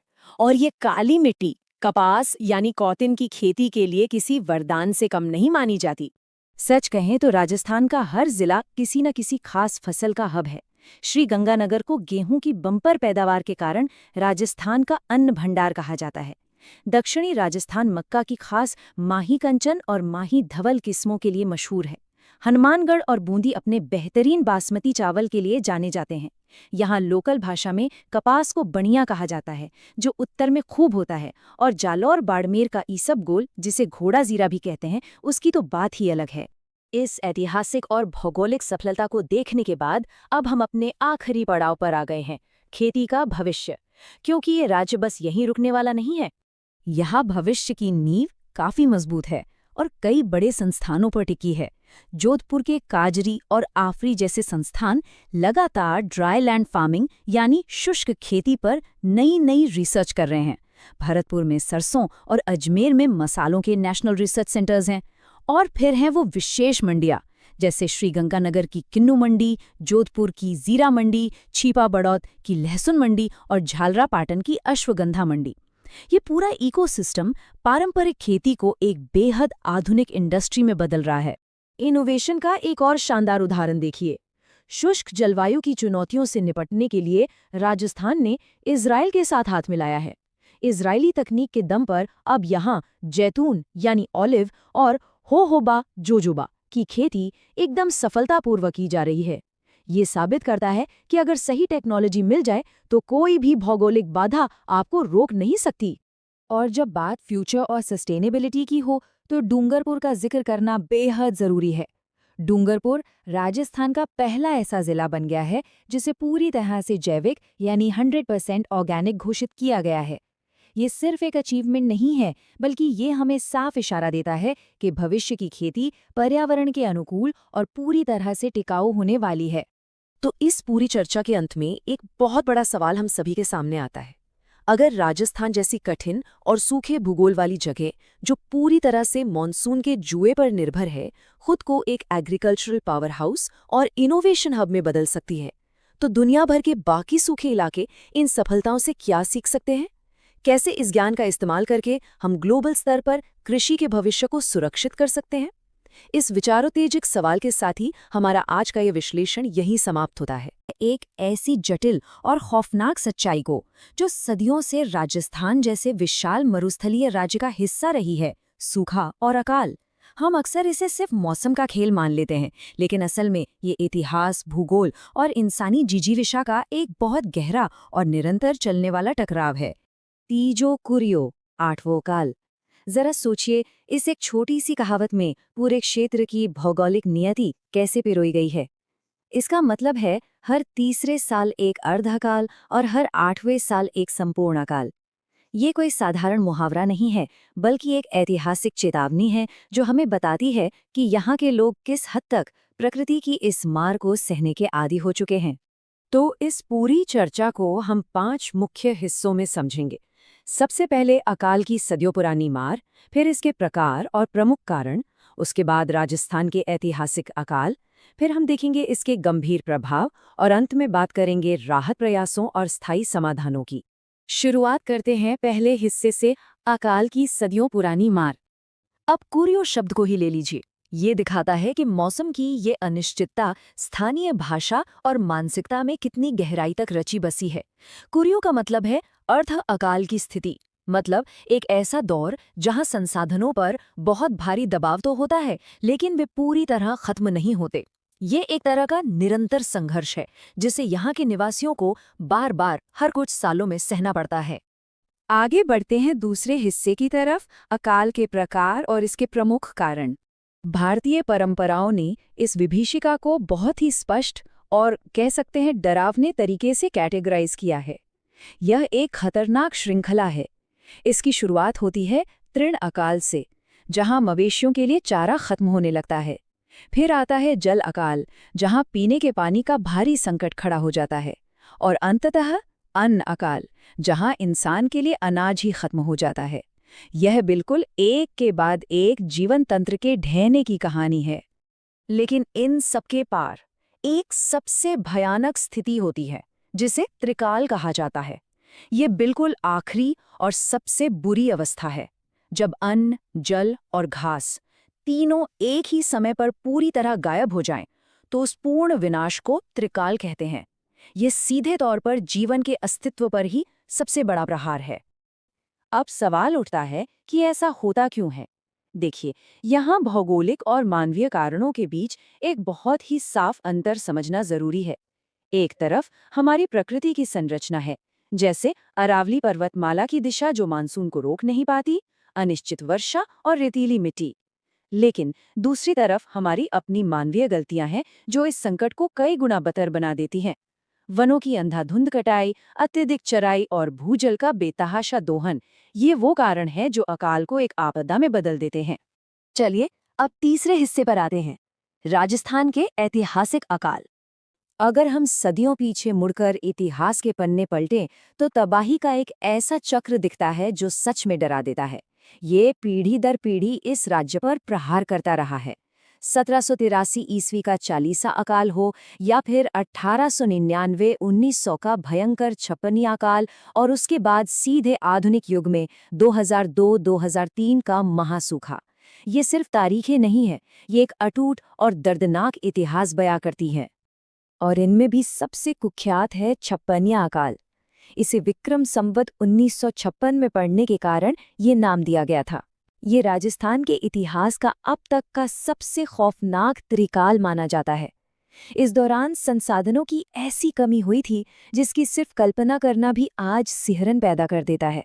अगर हम आधुनिक युग की बात करें तो 2002 से 2003 के बीच आए मैक्रो ड्रॉट यानी महासूखे के आंकड़े हैरान करने वाले हैं। कुल 33 जिले, जी हां, राज्य के पूरे 33 जिले एक ही समय में इस भीषण अकाल की चपेट में आ गए थे। प्रकृति का प्रकोप आज के समय में भी कितना व्यापक हो सकता है, ये इसका सीधा और डरावना प्रमाण है। इतनी भयानक स्थितियों से बचने के लिए लोगों ने हमेशा से कुछ रणनीतियां बनाई हैं। इन्हीं में से एक बेहद अहम तकनीक है पाणा। पाणा एक पारंपरिक उत्तरजीविता तकनीक है। इसके तहत अकाल के समय अपने बहुमूल्य पशुधन को बचाने के लिए लोग उन्हें मालवा या मध्य प्रदेश जैसे दूसरे हरे भरे क्षेत्रों की ओर ले जाते थे। ये पलायन केवल एक यात्रा नहीं थी, बल्कि जीवन बचाने की एक हताश और जरूरी कोशिश हुआ करती थी। अब रुख करते हैं चौथे हिस्से की ओर, अकाल के गंभीर प्रभाव। अकाल सिर्फ पानी की कमी नहीं है, यह एक डोमिनोज इफेक्ट की तरह काम करता है। आर्थिक रूप से देखें तो पूरी की पूरी कृषि व्यवस्था ठप हो जाती है और पशुधन की भारी हानि होती है। सामाजिक मोर्चे पर ग्रामीण इलाकों से शहरों की ओर एक बेबस और हताश पलायन शुरू हो जाता है। और पर्यावरणीय दृष्टिकोण से पूरे राज्य में मरुस्थलीकरण यानी रेगिस्तान के फैलने की गति तेज हो जाती है। ये एक ऐसा चक्रव्यूह है जो पूरे राज्य के बुनियादी ढांचे को हिला के रख देता है। और अंत में पांचवां हिस्सा, राहत प्रयास और स्थायी समाधान। देखिए, इस विशाल राज्य स्तरीय चुनौती से अकेले निपटना मुमकिन नहीं था। इसीलिए 1970 के दशक में सूखा संभावित क्षेत्र कार्यक्रम या डीपीएपी और मरुस्थल विकास कार्यक्रम यानी डीडीपी जैसी अहम योजनाएं शुरू की गईं।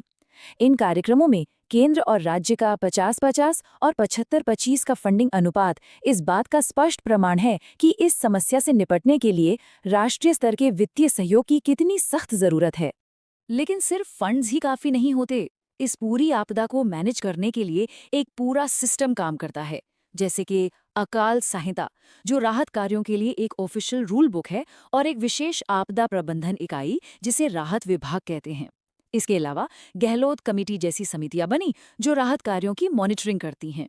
काम के बदले अनाज जैसे प्रोग्राम्स और राजीव गांधी जल संचय योजना जैसी पहल इसी व्यापक रणनीति के महत्वपूर्ण हिस्से हैं। हालांकि इस सदियों पुराने चक्र को हमेशा के लिए कैसे तोड़ा जाए, आज का फोकस प्रोएक्टिव समाधानों पर है।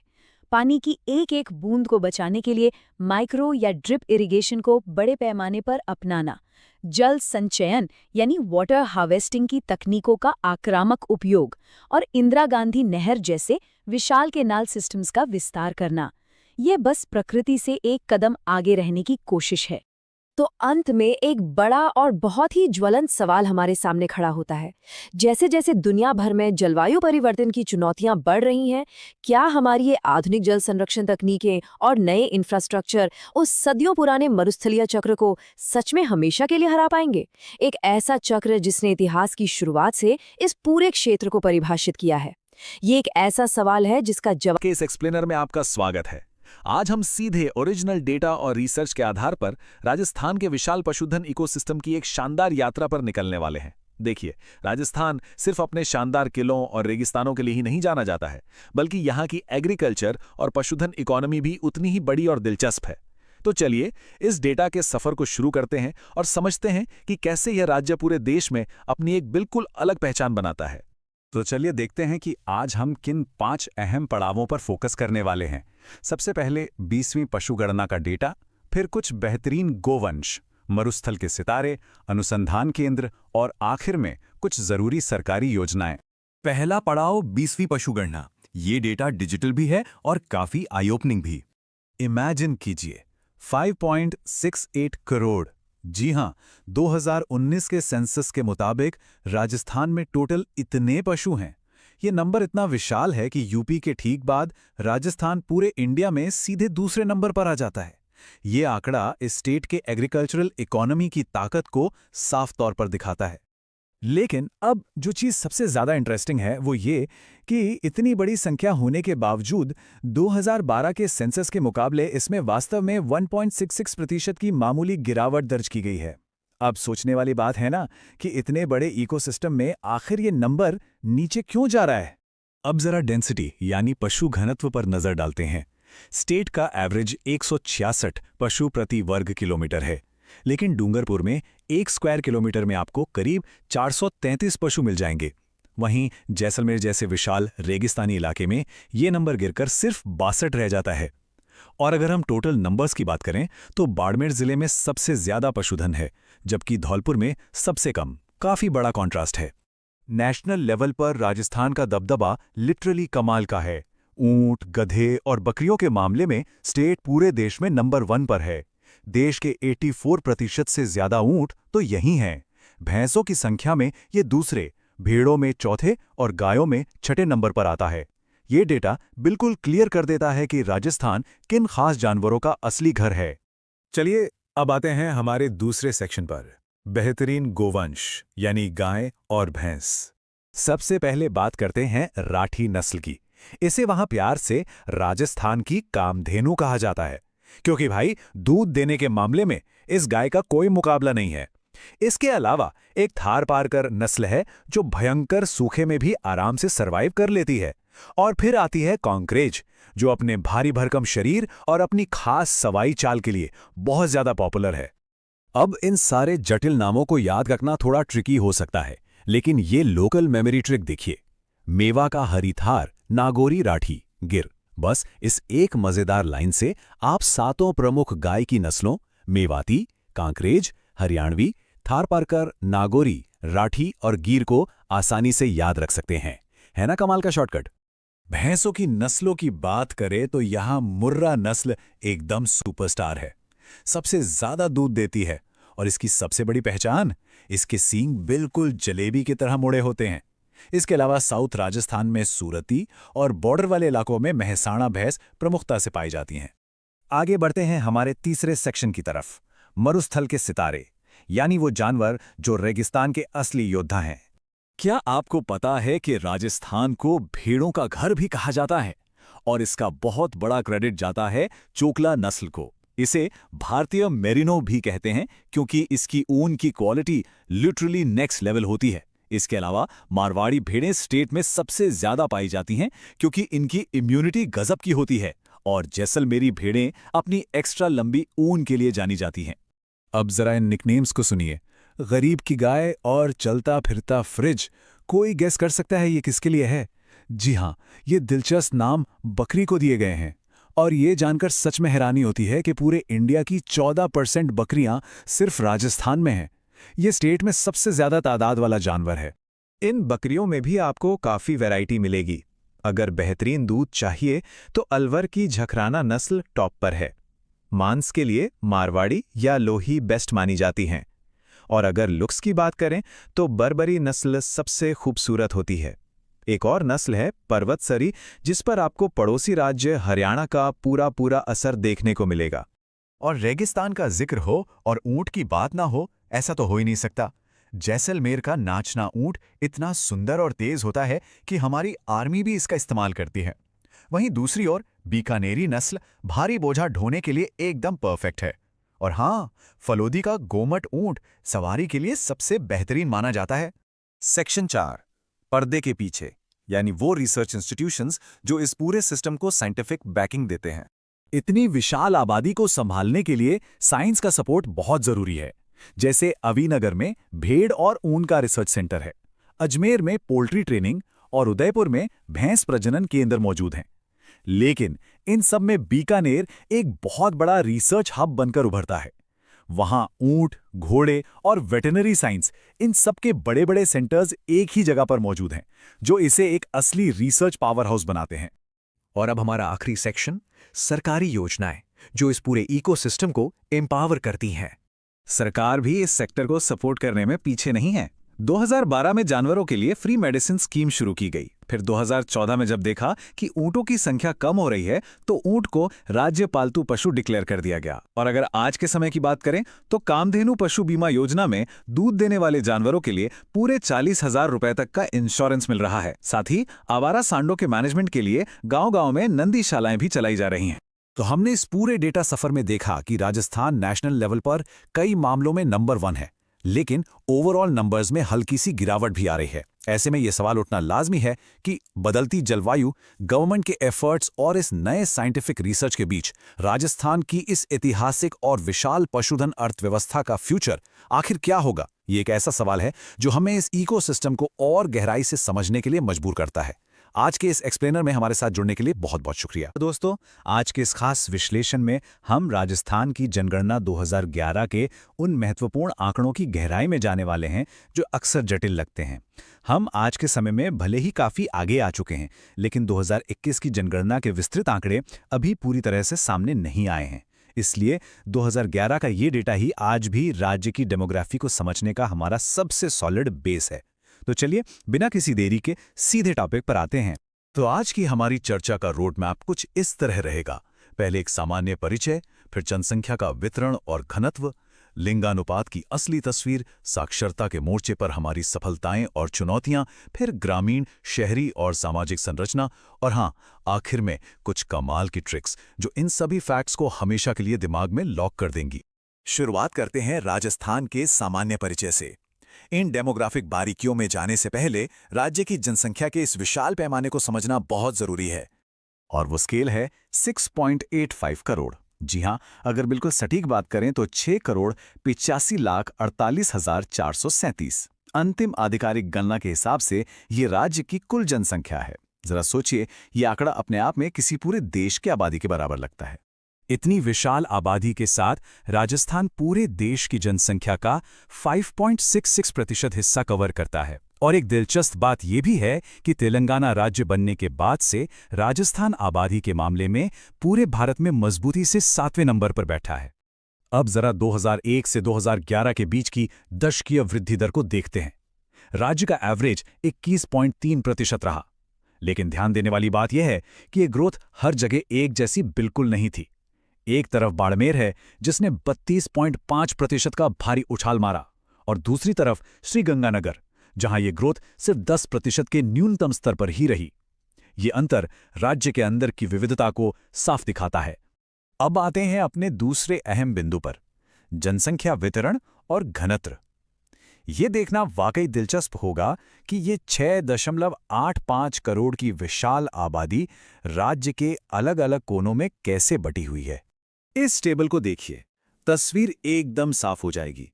एक तरफ जयपुर जैसा अत्यधिक भीड़भाड़ वाला इलाका है जो 66.2 लाख की आबादी और 595 के भारी जनघनत्व के साथ सबसे ऊपर है, और दूसरी तरफ जैसलमेर का खाली सा विस्तार जहां आबादी सिर्फ 6.69 लाख है और जनघनत्व तो मात्र 17 है। ये कॉन्ट्रास्ट वाकई हैरान करने वाला है। तो यहाँ जो सबसे जरूरी बात है वो है राज्य का औसत जनघनत्व, जो कि 200 व्यक्ति प्रति वर्ग किलोमीटर है। लेकिन क्या आपने जैसलमेर के उस 17 वाले आंकड़े पर गौर किया? ये बिल्कुल भारत के सबसे कम जनघनत्व वाले राज्य अरुणाचल प्रदेश के एकदम बराबर है। चलिए अब आगे बढ़ते हैं लिंगानुपात की वास्तविक स्थिति की तरफ। ये वो जेंडर डेमोग्राफिक्स हैं जो हमारे समाज के कुछ सबसे महत्वपूर्ण पहलुओं को सामने लाते हैं। राज्य का औसत लिंगानुपात देखें तो ये 1000 पुरुषों पर 928 महिलाएं हैं। इस मोर्चे पर डूंगरपुर 994 के शानदार आंकड़े के साथ लीड कर रहा है, लेकिन दूसरी तरफ धौलपुर है जो 846 के साथ सबसे निचले पायदान पर है। क्षेत्रीय असमानता का ये एक बहुत ही स्पष्ट उदाहरण है। लेकिन यहां हमें थोड़ा रुक कर सोचने की जरूरत है। 0 से 6 आयु वर्ग का ये जो शिशु लिंगानुपात है 888, ये सिर्फ एक नंबर नहीं है, ये एक गहरी विकासात्मक चुनौती है, एक ऐसा रेड फ्लैग जिसे राज्य के बेहतर भविष्य के लिए बिल्कुल भी नजरअंदाज नहीं किया जा सकता। अब रुख करते हैं शिक्षा की ओर। साक्षरता, सफलता और चुनौतियां। यहाँ का डेटा हमें बताता है कि हमने क्या हासिल किया है और कहाँ अभी भी कड़ा संघर्ष जारी है। तो आंकड़ा है 66.1%। ये राज्य की कुल साक्षरता दर है। अगर हम डिस्ट्रिक्ट के हिसाब से देखें तो कोटा जिला 76.6% के साथ इस सूची में सबसे आगे है, जबकि जालोर 54.9% साक्षरता दर के साथ सबसे पीछे छूट गया है। लेकिन असली कहानी तब समझ आती है जब हम पुरुष और महिला शिक्षा की तुलना करते हैं। पुरुष साक्षरता 79.2% है, जिसमें झुंझुनू टॉप पर है। लेकिन जैसे ही हम महिला साक्षरता पर आते हैं, ये नंबर अचानक गिरकर सिर्फ 52.1% रह जाता है। यहाँ कोटा सबसे ऊपर है और जालौर न्यूनतम स्तर पर। जालौर में महिलाओं की साक्षरता दर सिर्फ 38.5% है। ये वाकई में एक बहुत बड़ी चुनौती है। लेकिन इसके बिल्कुल उलट एक बेहद शानदार खबर भी है। अजमेर राजस्थान का पहला ऐसा जिला है जिसे 100% साक्षर घोषित किया गया है। ये एक बहुत बड़ा माइलस्टोन है। आगे बढ़ते हैं ग्रामीण, शहरी और सामाजिक संरचना की ओर। इन भारी भरकम आंकड़ों के पीछे जो समाज है, उसकी जमीनी हकीकत और बनावट को समझना भी तो उतना ही जरूरी है। भौगोलिक बनावट को देखें तो राजस्थान का समाज आज भी मुख्य रूप से गांवों में ही बसता है। पूरी 75.1% आबादी ग्रामीण इलाकों में रहती है और इसमें डूंगरपुर सबसे आगे है। वहीं शहरी आबादी सिर्फ 24.9% है, जिसमें कोटा की शहरी सघनता सबसे ज्यादा है। अब सामाजिक संरचना को देखते हैं। यहाँ कुल संख्या और प्रतिशत के बीच का फर्क समझना बहुत जरूरी है। अनुसूचित जाति यानी एससी कुल जनसंख्या का 17.8% है। इनकी सबसे ज्यादा आबादी जयपुर में है, लेकिन अगर सिर्फ प्रतिशत देखें तो वो श्री गंगानगर में सबसे ज्यादा है। बिल्कुल इसी तरह अनुसूचित जनजाति यानी एसटी 13.5% है। इनकी आबादी सबसे ज्यादा उदयपुर में है, लेकिन प्रतिशत के मामले में बांसवाड़ा 76.4% के साथ टॉप पर है। और अब वो हिस्सा जिसका शायद सबको इंतजार रहता है, परीक्षा के लिए महत्वपूर्ण ट्रिक्स। हमने अभी जितने भी आंकड़े देखे हैं, उन्हें चुटकियों में याद रखने के लिए कुछ खास मेमोरी एंकर्स तैयार किए हैं। ये शॉर्टकट्स बड़े काम के हैं। पहला है जय जो अलबत, यानी जयपुर, जोधपुर, अलवर और नागौर। ये है जनसंख्या का घटता क्रम। और दूसरा है जय बी बाजो, यानी जैसलमेर, बीकानेर, बाड़मेर और जोधपुर। ये जनघनत्व का बढ़ता क्रम है। बस इन दो लाइनों को दिमाग में बिठा लीजिए और ये डिस्ट्रिक्ट्स कभी नहीं भूलेंगे। तो दोस्तों, इतने सारे आंकड़ों को गहराई से समझने के बाद एक बहुत ही दिलचस्प सवाल जहन में आता है। जब 2021 के जनगणना के वो बहुप्रतीक्षित आंकड़े आखिरकार जारी होंगे, तो 2011 का ये पूरा डेमोग्राफिक नक्शा कितना बदल चुका होगा। पिछले एक दशक में हमारे इस समाज ने कितनी करवट ली होगी। ये वाकई में सोचने वाली बात है ना? खैर, आज के इस विश्लेषण में हमारे साथ जुड़ने के लिए बहुत बहुत धन्यवाद। राजस्थान, एक तरफ विशाल थार का रेगिस्तान, दूसरी तरफ अरावली की पुरानी पहाड़ियां और मीलों तक फैला हुआ शानदार लैंडस्केप। अब इतने बड़े और भौगोलिक रूप से विविध राज्य में लोगों को, सामानों को और व्यापार को एक कोने से दूसरे कोने तक ले जाना सच मानिए किसी बहुत बड़े लॉजिस्टिक चमत्कार से कम नहीं है। आज की इस चर्चा में हम इसी दिलचस्प नेटवर्क को डिकोड करने वाले हैं। आपने ये कोड तो सुना ही होगा कि परिवहन और संचार किसी भी राज्य की अर्थव्यवस्था की धमनियों के समान होते हैं, और ये बात राजस्थान पर बिल्कुल सटीक बैठती है। देखिए, जैसे हमारे शरीर को जिंदा रखने के लिए नसों में खून का दौड़ना जरूरी है, ठीक वैसे ही व्यापार, पर्यटन और हमारा रोजमर्रा का जीवन इन बुनियादी ढांचे की नसों के जरिए ही पूरे राज्य में दौड़ता है। अगर ये नसें रुक जाएं तो विकास वहीं थम जाएगा। चलिए सीधे मुद्दे पर आते हैं। आज हम इस पूरे ट्रांसपोर्ट सिस्टम को 5 हिस्सों में समझेंगे। हम शुरुआत करेंगे राज्य की लाइफलाइन यानी सड़कों से, फिर चलेंगे रेलवे के विशाल जाल और शाही सफर की तरफ। उसके बाद हवाई उड़ानों पर बात होगी, भविष्य के मेगा प्रोजेक्ट्स देखेंगे और आखिर में कुछ बहुत ही खास फैक्ट्स और ग्रामीण कनेक्टिविटी को समझेंगे। तो शुरुआत करते हैं राजस्थान की असली जीवन रेखा से, यानी हमारा सड़क परिवहन नेटवर्क। चूंकि राजस्थान का क्षेत्रफल इतना विशाल है, इसलिए सड़कों पर कनेक्टिविटी का सबसे भारी जिम्मा होता है। पूरे सड़क नेटवर्क को काम के हिसाब से 4 लेवल्स में बांटा गया है। सबसे ऊपर आते हैं नेशनल हाईवेज, जिन्हें सीधा केंद्र सरकार की एजेंसी NHAI मैनेज करती है। फिर आते हैं स्टेट हाईवेज, जिनका पूरा काम राज्य का PWD विभाग देखता है। और इसके बाद नंबर आता है मुख्य जिला सड़कों और ग्रामीण सड़कों का, जो नेटवर्क को एकदम गांव-गांव तक ले जाती हैं। अब एक बहुत ही दिलचस्प डेटा देखिए। अगर हम रोड डेंसिटी यानी सड़क घनत्व की बात करें तो भूगोल का असर साफ नजर आता है।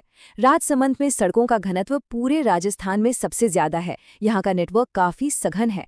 लेकिन वहीं दूसरी तरफ है जैसलमेर, जहाँ डेंसिटी सबसे कम है। और ऐसा इसलिए है क्योंकि जैसलमेर का रेतीला रेगिस्तान बहुत विशाल और विरल है। लेकिन अगर हम डेंसिटी छोड़कर सिर्फ सड़कों की कुल लंबाई की बात करें तो कहानी थोड़ी बदल जाती है।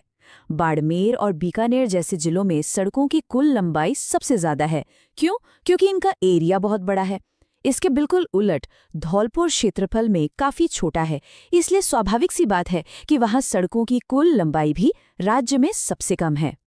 आइए राज्य की कुछ सबसे अहम धमनियों पर नजर डालते हैं। NH44 राजस्थान में सबसे छोटा हिस्सा कवर करता है, जो सिर्फ धौलपुर से होकर निकल जाता है।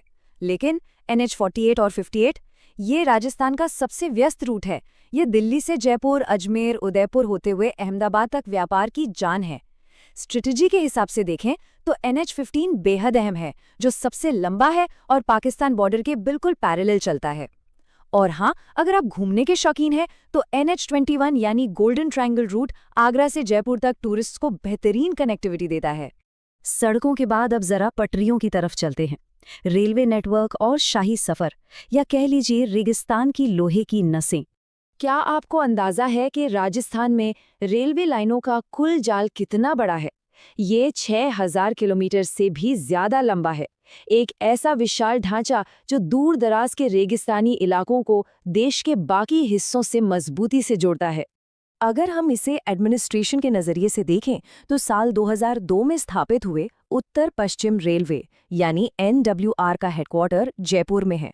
इसके अंदर 4 बड़े डिवीजन आते हैं: जयपुर, जोधपुर, अजमेर और बीकानेर। लेकिन यहाँ एक कैच है। राजस्थान में होते हुए भी जो कोटा डिवीजन है वो NWR में नहीं आता, वो पश्चिम मध्य रेलवे को रिपोर्ट करता है ना एक दिलचस्प अपवाद। और बात जब रेलवे के इतिहास की हो तो भव्यता की कमी कैसे हो सकती है? एक कमाल का फैक्ट ये है कि जयपुर का फुलेरा जंक्शन कोई साधारण स्टेशन नहीं है। इसके नाम एशिया का सबसे बड़ा मीटर गेज यार्ड होने का रिकॉर्ड दर्ज है।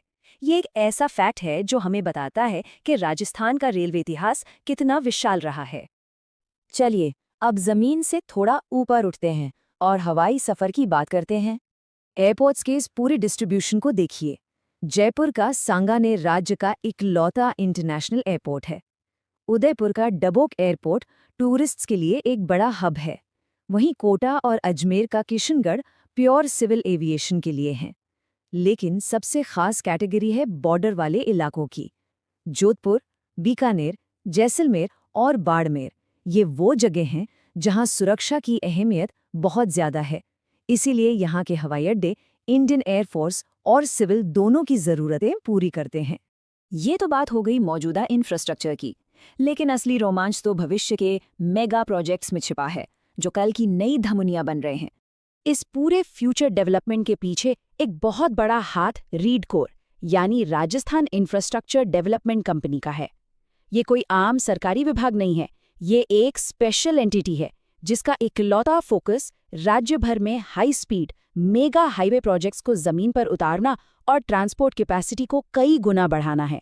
और भविष्य की इन परियोजनाओं में सबसे बड़ा गेम चेंजर है दिल्ली मुंबई इंडस्ट्रियल कॉरिडोर यानी DMIC। जरा सोचिए, इस पूरे नेशनल कॉरिडोर का अकेले 38% हिस्सा राजस्थान से होकर गुजर रहा है।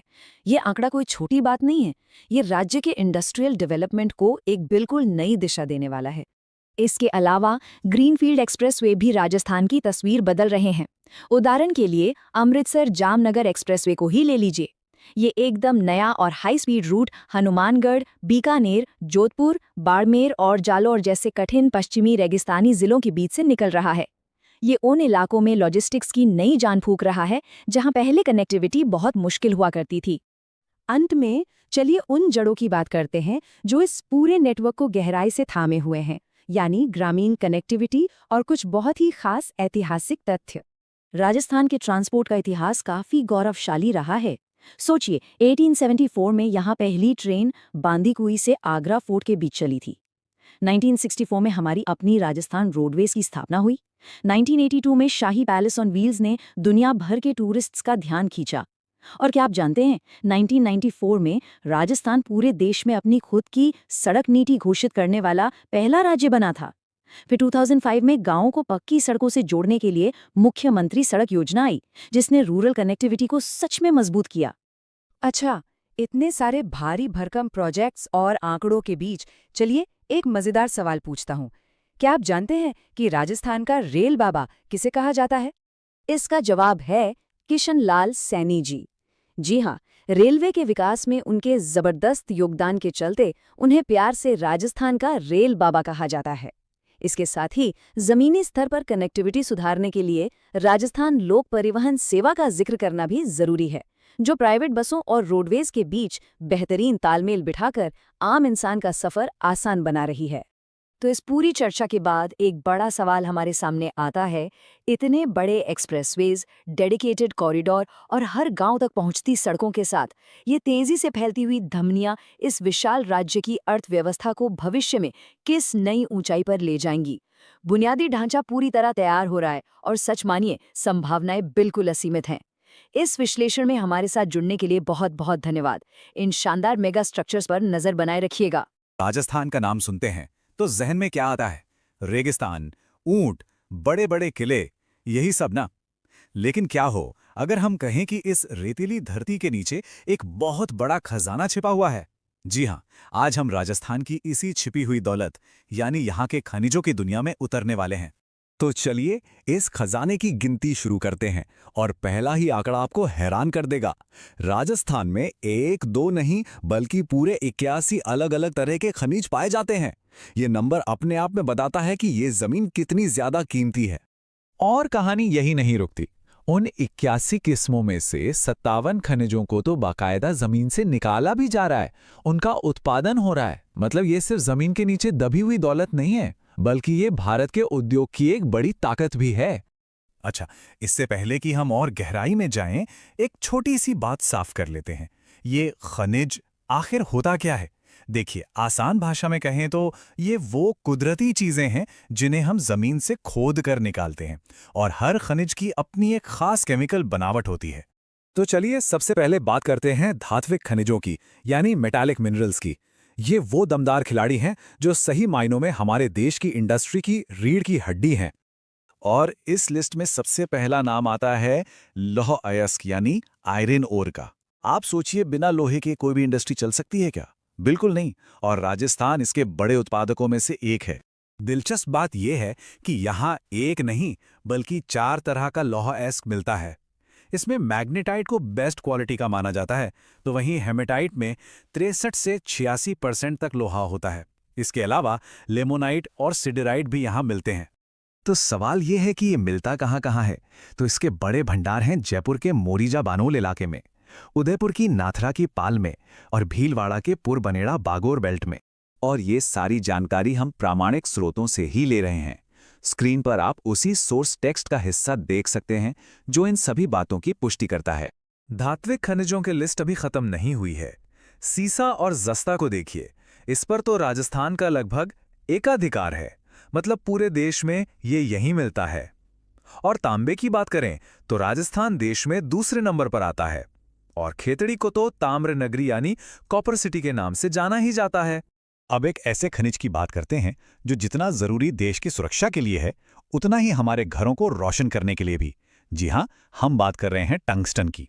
एक तरफ ये मिसाइलों और रक्षा उपकरणों में काम आता है, तो दूसरी तरफ हमारे घरों में लगे बल्ब का फिलामेंट भी इसी से बनता है। इस बेहद जरूरी खनिज का सबसे बड़ा उत्पादन केंद्र है नागौर का डेगाना, और जैसा कि आप स्रोत दस्तावेज में देख सकते हैं, डेगाना को इसके मुख्य उत्पादन स्थल के तौर पर साफ साफ बताया गया है। चलिए अब अपने अगले सेक्शन पर चलते हैं। यहां हम बात करेंगे उन खनिजों की जो हैं तो बहुत जरूरी, लेकिन उन्हें उतनी शोहरत नहीं मिलती। ये हैं अधात्विक खनिज, हमारे असली अनसंग हीरोज। और इसमें 2 बड़े नाम हैं, चूना पत्थर जिसके बिना सीमेंट नहीं बन सकता, और जिप्सम जो खेतों की मिट्टी से लेकर हमारे घरों की दीवारों तक में इस्तेमाल होता है। ये दोनों मिलकर देश का निर्माण भी कर रहे हैं और पोषण भी। देखिए, जिप्सम हमारी जिंदगी में कितनी बड़ी भूमिका निभाता है। ये खेतों में मिट्टी को ज्यादा उपजाऊ बनाता है। हमारे घरों की दीवारों को चिकना करने वाला प्लास्टर ऑफ पेरिस यानी पीओपी इसी से बनता है। और तो और केमिकल खाद बनाने में भी इसका इस्तेमाल होता है। तो अब बात करते हैं उन खनिजों की जो इन सब कामों के लिए ताकत देते हैं, यानी ऊर्जा खनिज। ये वो संसाधन है जो हमारी इंडस्ट्री से लेकर हमारी रोजमर्रा की जिंदगी तक हर चीज को पावर दे रहे हैं। जब हम कोयले की बात करते हैं तो इसकी भी क्वालिटी होती है। एंथ्रासाइट सबसे अच्छा होता है और पीट सबसे खराब। और राजस्थान में जो कोयला सबसे ज्यादा पाया जाता है वो है लिग्नाइट। ये राज्य की ऊर्जा जरूरतों का एक बड़ा हिस्सा पूरा करता है। पेट्रोलियम की कहानी राजस्थान में ज्यादा पुरानी नहीं है। पहली खोज 1932 में हुई थी, लेकिन असली गेम चेंजर साबित हुआ 1956 में जैसलमेर में तेल के बड़े भंडारों का मिलना। और फिर 2009 में जब मंगला फील्ड से तेल का उत्पादन शुरू हुआ, तब राजस्थान भारत के एनर्जी मैप पर एक बड़े खिलाड़ी के तौर पर उभरा। और अब आते हैं हमारे आखिरी और शायद सबसे खूबसूरत सेक्शन पर। ये सेक्शन उस पत्थर के नाम है जिसने राजस्थान को दुनिया भर में पहचान दिलाई है। जी हां, हम बात कर रहे हैं संगमरमर की। अब एक सवाल मन में आता है, क्या वाकई दुनिया का सबसे बेहतरीन संगमरमर राजस्थान में मिलता है? चलिए इसकी क्वालिटी और इसकी वैरायटी को जरा करीब से देखते हैं। जरा देखिए, ये सिर्फ सफेद पत्थर नहीं है, ये तो पत्थर में पूरा इंद्रधनुष है। मकराना का मशहूर सफेद संगमरमर, ऋषभदेव का हरा, उदयपुर का गुलाबी, जैसलमेर का पीला और जयपुर के भैसलाना का काला संगमरमर। वाह, क्या कमाल की वैरायटी है। और ये सिर्फ कहने की बातें नहीं हैं। आप यहाँ स्रोत दस्तावेज में खुद देख सकते हैं कि इन सभी अलग अलग रंगों के संगमरमर और उनके मिलने की जगहों की पूरी लिस्ट दी गई है। तो वापस आते हैं उस सवाल पर, क्या यहाँ दुनिया का सबसे अच्छा संगमरमर मिलता है? खैर, नागौर के मकराना में जो संगमरमर मिलता है उसे बिना किसी शक के दुनिया के बेहतरीन मार्बल में गिना जाता है। इसकी क्वालिटी इतने खास है कि इसे अपनी पहचान के लिए जीआई टैग भी मिला हुआ है। तो आज हमने राजस्थान की जमीन के नीचे छिपी दौलत की एक छोटी सी झलक देखी। धात्विक दिग्गजों से लेकर गुमनाम हीरो तक और ऊर्जा देने वाले खनिजों से लेकर दुनिया के सबसे खूबसूरत पत्थरों तक, ये सचमुच एक छिपा हुआ खजाना है। तो आखिर में सवाल यही उठता है कि राजस्थान की धरती में जो ये अपार दौलत छिपी है, वो भारत के भविष्य को कैसे संवारेगी? इन कीमती संसाधनों का सही और टिकाऊ इस्तेमाल यही आने वाले कल की सबसे बड़ी चुनौती भी है और सबसे बड़ा अवसर भी हैं जिसके बारे में ज्यादा बात नहीं होती। आमतौर पर जब भी राजस्थान का नाम आता है तो जहन में क्या उभरता है? विशाल रेगिस्तान, शानदार किले और एक बहुत ही समृद्ध इतिहास। सही कहा ना? लेकिन आज हम इसके एक बिल्कुल अलग और बेहद रोमांचक पहलू का विश्लेषण करेंगे। हम उस औद्योगिक सफर पर चलेंगे जो प्राचीन खनिजों की खदानों से शुरू होकर आज के अत्याधुनिक मेगा जोन तक पहुंच गया है। हम ये डिकोड करेंगे कि कैसे प्राकृतिक संसाधनों और ऐतिहासिक विरासतों को आज की आधुनिक अर्थव्यवस्था के एक बहुत ही मजबूत इंजन में बदल दिया गया है। तो चलिए कहानी की शुरुआत करते हैं राज्य के लिए इस्तेमाल होने वाले एक बेहद सटीक उपनाम से, खनिजों का अजायब घर यानी म्यूजियम ऑफ मिनरल्स। ये सिर्फ एक मुहावरा नहीं है, बल्कि ये राजस्थान की अपार संपत्ति और उसके पूरे औद्योगिक विकास की सबसे सॉलिड नींव है। तरह तरह के खनिजों से इतना समृद्ध होने की वजह से ये राज्य उद्योगों के लिए कच्चे माल का एक कभी न खत्म होने वाला स्रोत बन गया है। सच कहें तो यही वो आधार है जिस पर आगे की पूरी औद्योगिक कहानी टिकी हुई है। अब इस विशाल जानकारी को आसानी से समझने के लिए हम इसे 4 मुख्य पिलर्स में बांट रहे हैं। पहला, औद्योगिक नींव और समर्थन। दूसरा, कृषि और खनिज उद्योग। तीसरा, वैश्विक हस्तशिल्प विरासत। और अंत में आधुनिक जोन और नीतियां। तो चलिए बिना किसी देरी के सीधे हमारे पहले भाग पर आते हैं, औद्योगिक नींव और समर्थन। क्योंकि कोई भी बिजनेस या इंडस्ट्री, चाहे वो कितनी भी बड़ी क्यों ना हो, बिना एक मजबूत फाइनेंशियल और इंफ्रास्ट्रक्चरल सपोर्ट के खड़ी नहीं हो सकती। कोई भी इंडस्ट्री रातों रात खड़ी नहीं होती। दशकों की इस प्लानिंग को देखिए। 1955 में आरएफसी यानी राजस्थान वित्त निगम की स्थापना हुई, जिसने उद्योगों को लंबे समय के लिए लोन देने की शुरुआत की। उसके कुछ ही साल बाद 1961 में राजसिक्को आया। इसका काम था छोटे शिल्पकारों को ट्रेनिंग देना और उनके प्रोडक्ट्स को बाजार तक पहुंचाना। और फिर 1980 में एंट्री होती है रीको की, जिसने उद्योगों को जमीन और वित्तीय सहायता देकर पूरे बुनियादी ढांचे का कायापलट ही कर दिया। ये सब एक बहुत ही सोची समझी और सधी हुई रणनीति का हिस्सा था। बुनियादी ढांचे के बाद आइए रुख करते हैं हमारे दूसरे भाग का, कृषि और खनिज उद्योग। ये वो मैन्युफैक्चरिंग सेक्टर है जो राज्य के भरपूर कृषि और प्राकृतिक संसाधनों का असली इस्तेमाल करता है। अब यहाँ एक बहुत ही दिलचस्प फैक्ट है जो कई लोगों को हैरान कर देता है। 1889, जी हाँ, राजस्थान में संगठित औद्योगिकरण की शुरुआत उम्मीद से कहीं बहुत पहले ही हो गई थी। 1889 ही वो साल था जब ब्यावर में सेठ दामोदर दास राठी ने द कृष्णा मिल्स लिमिटेड की स्थापना की थी। यह राज्य की पहली सूती मिल थी और इसी के साथ भविष्य के विकास का एक एकदम स्पष्ट रास्ता तय हो गया था। राज्य के पारंपरिक और आधुनिक औद्योगिक चेहरों के बीच की ये तुलना वाकई शानदार है। एक तरफ हमारे पास भीलवाड़ा है, जो अपने मशहूर कपड़ा मिलों के कारण पारंपरिक रूप से राजस्थान का मैनचेस्टर कहलाता है, और वहीं दूसरी तरफ है भिवाड़ी है। अलवर जिले का यह इलाका आज एक अत्याधुनिक और तेजी से बढ़ता हुआ औद्योगिक हब बन गया है, जिसे अब गर्व से राजस्थान का नया मैनचेस्टर कहा जाता है। ये बदलाव साफ दिखाता है कि इंडस्ट्रीज कैसे इवॉल्व हो रही हैं। एग्री सेक्टर में एक बहुत ही गजब का और सरप्राइजिंग ट्विस्ट देखने को मिलता है। हम सब जानते हैं कि चीनी गन्ने से बनती है, राइट? लेकिन गंगानगर शुगर मिल्स ने एक बिल्कुल ही नई राह पकड़ ली। यहाँ चीनी बनाने के लिए गन्ने के बजाय चुकंदर यानी बीटरूट का उपयोग किया जाता है। यह इस बात का एक बेहतरीन उदाहरण है कि कैसे स्थानीय संसाधनों का एकदम इनोवेटिव तरीके से इस्तेमाल करके उत्पादन में विविधता लाई जा सकती है। अब अगर खनिजों की ओर वापस लौटें तो राजस्थान सीमेंट के मामले में पूरे देश में एक बहुत बड़ा प्लेयर है। ये सफर 1915-17 के दौरान लाखेरी में एसीसी कंपनी द्वारा स्थापित पहले कारखाने से शुरू हुआ था। आज की बात करें तो चित्तौड़गढ़ ने खुद को सीमेंट की नगरी के रूप में मजबूती से स्थापित कर लिया है। और सिर्फ इतना ही नहीं, गोटन और खारिया खंगार जैसी जगहों ने तो विशेष रूप से व्हाइट सीमेंट यानी सफ़ेद सीमेंट के उत्पादन में अपनी एक अलग ही पहचान बना ली है। ये देखना बहुत दिलचस्प है कि लोकल इंडस्ट्रीज एक दूसरे से और ग्लोबल मार्केट से कैसे कनेक्टेड हैं। उदाहरण के लिए धौलपुर सटीक कांच की बोतलें बनाने के लिए मशहूर है, और ये बोतलें खास तौर पर गंगानगर शुगर मिल्स के लिए बनाई जाती हैं।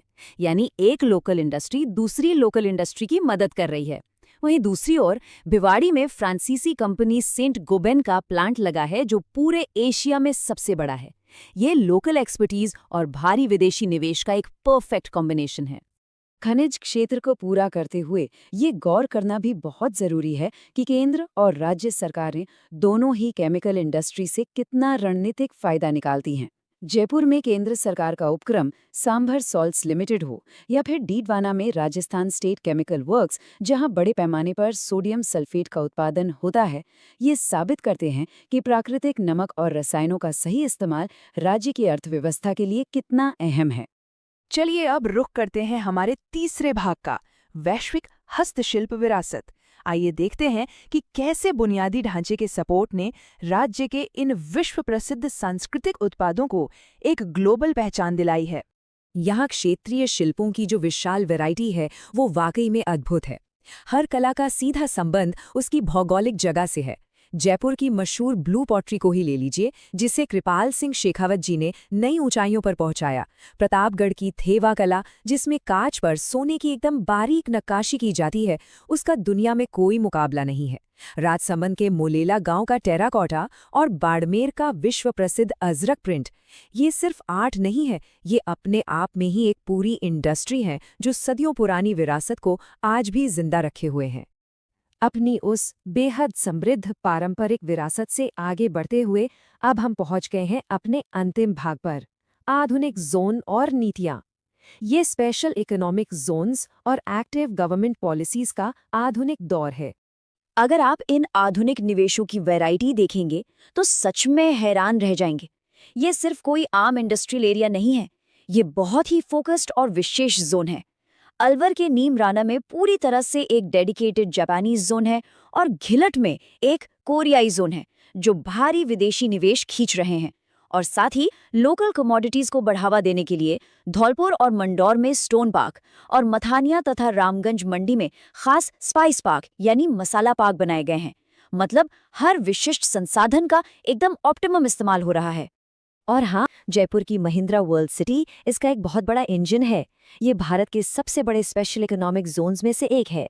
ये साफ तौर पर साबित करता है कि राज्य सिर्फ अपने पारंपरिक उद्योगों तक सिमटकर नहीं रह गया है, बल्कि 21वीं सेंचुरी की इस टेक रेस में भी पूरे दमखम के साथ खड़ा है। अब ये सारा का सारा डेवलपमेंट और ग्रोथ हवा में तो नहीं हो रहा है, राइट? इसके पीछे एक लगातार इवॉल्व होती हुई कानूनी और नीतिगत रूपरेखा खड़ी है।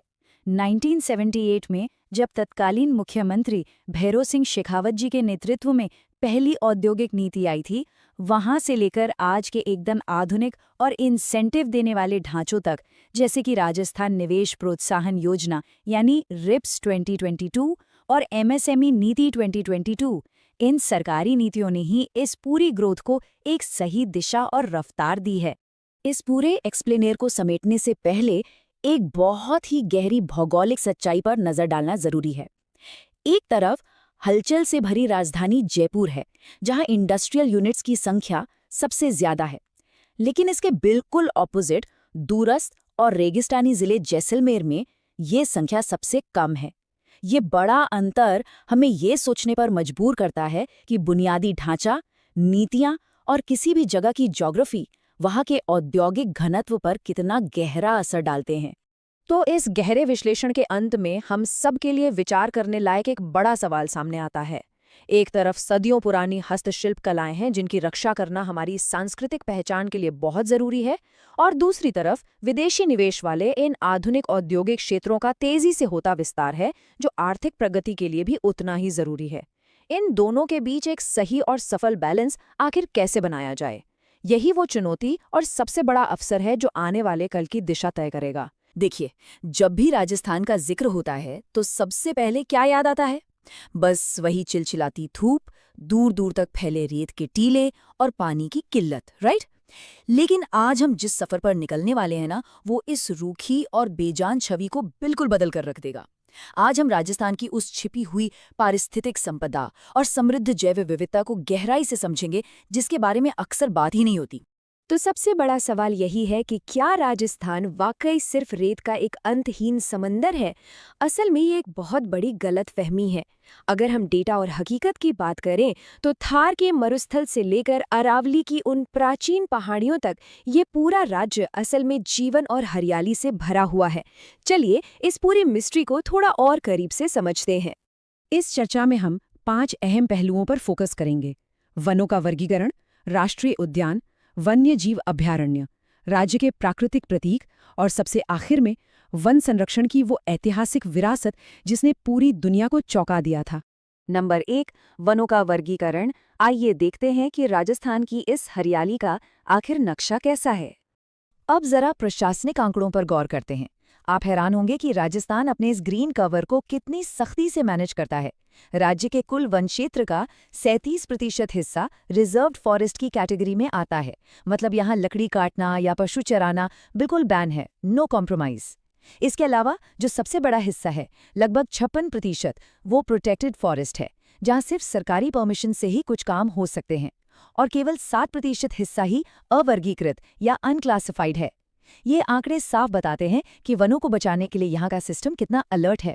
और अगर हम भौगोलिक विविधता की बात करें तो ये सच में चौंकाने वाला है।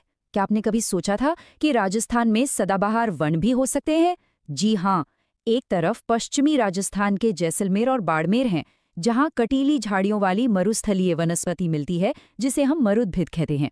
और ठीक उसी राज्य में माउंट आबू जैसे इलाके भी हैं, जहाँ उपोष्ण कटिबंधीय सदाबहार वन यानी सबट्रॉपिकल एवरग्रीन फॉरेस्ट पाए जाते हैं। बिल्कुल अनबिलीवेबल है ना? इसके साथ ही बांसवाड़ा डूंगरपुर की तरफ शुष्क सागवान के जंगल हैं, तो उदयपुर से कोटा तक मिश्रित पदझन वन फैले हैं। यही तो राजस्थान का असली मैजिक है।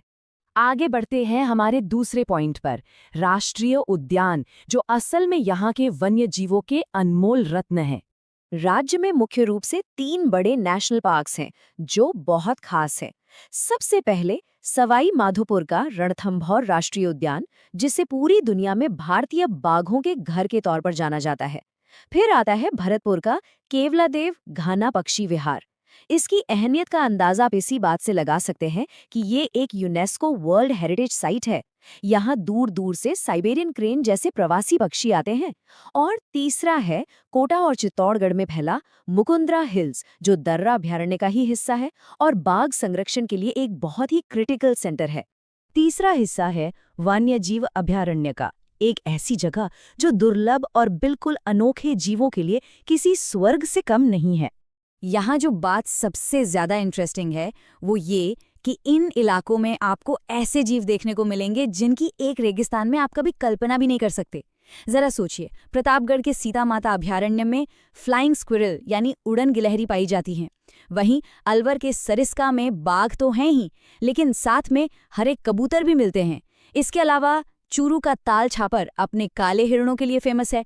कुंभलगढ़ भेड़ियों की एक प्रमुख ब्रीडिंग ग्राउंड है और जैसलमेर बाड़मेर का जो डेजर्ट नेशनल पार्क है ना, वो हमारे राज्य पक्षी गोडावण यानी ग्रेट इंडियन बस्टर्ड का एक बेहद अहम और सुरक्षित घर है। चलिए अब चौथे पॉइंट पर आते हैं, राज्य के प्राकृतिक प्रतीक, जहां प्रकृति और संस्कृति आपस में गहराई से जुड़े हुए हैं। राजस्थान की जो अप्रोच है ना, वो सच में बहुत ही यूनिक है। यहाँ के लोगों के मन में वन्य जीवों और पालतू जानवरों दोनों के लिए बराबर का सम्मान है। इसीलिए राज्य ने 2 अलग-अलग राज्य पशु घोषित किए हैं। वाइल्ड कैटेगरी में ये सम्मान चिंकारा को दिया गया है, जबकि डोमेस्टिक यानी पालतू कैटेगरी में रेगिस्तान के जहाज ऊंट को राज्य पशु का दर्जा मिला है। जानवरों के प्रति ऐसा बैलेंस्ड और डीप रिस्पेक्ट आपको शायद ही कहीं और देखने को मिले। और सिर्फ जानवर ही नहीं, यहाँ के पेड़ पौधों के नाम भी बेहद पोएटिक और खास हैं। जैसे राज्य वृक्ष है खेजड़ी, जिसका साइंटिफिक नाम प्रोसोपिस सिनेरेरिया है। इसे यहाँ के लोग बड़े प्यार से रेगिस्तान का कल्प वृक्ष कहते हैं, क्योंकि ये भीषण सूखे में भी जीवन देता है। राज्य पुष्प की बात करें तो वो है रोहिड़ा, जिसे मरुशोभा यानी मरुस्थल की सुंदरता कहा जाता है। और जैसा हमने अभी डिस्कस किया, गोडावण यहाँ का राज्य पक्षी है। ये सब सिर्फ ऑफिशियल सिंबल्स नहीं हैं, बल्कि ये इंसान और पर्यावरण के उस मजबूत रिश्ते का सबूत हैं जो सदियों से चला आ रहा है। अब आते हैं हमारे 5वें और सबसे पावरफुल पॉइंट पर, वन्य संरक्षण की विरासत, जो असल में एक बहुत बड़े बलिदान का इतिहास है। 363। थोड़ा रुककर इस नंबर के बारे में सोचिए। ये सिर्फ कोई रैंडम आंकड़ा नहीं है, बल्कि इसके पीछे एक बहुत ही भारी और दिल को छू लेने वाला इतिहास छिपा हुआ है। यहाँ जो सबसे क्रूशल पॉइंट है ना, वो ये है कि राजस्थान में पर्यावरण की रक्षा करना कोई आज की मॉडर्न पॉलिसी नहीं है।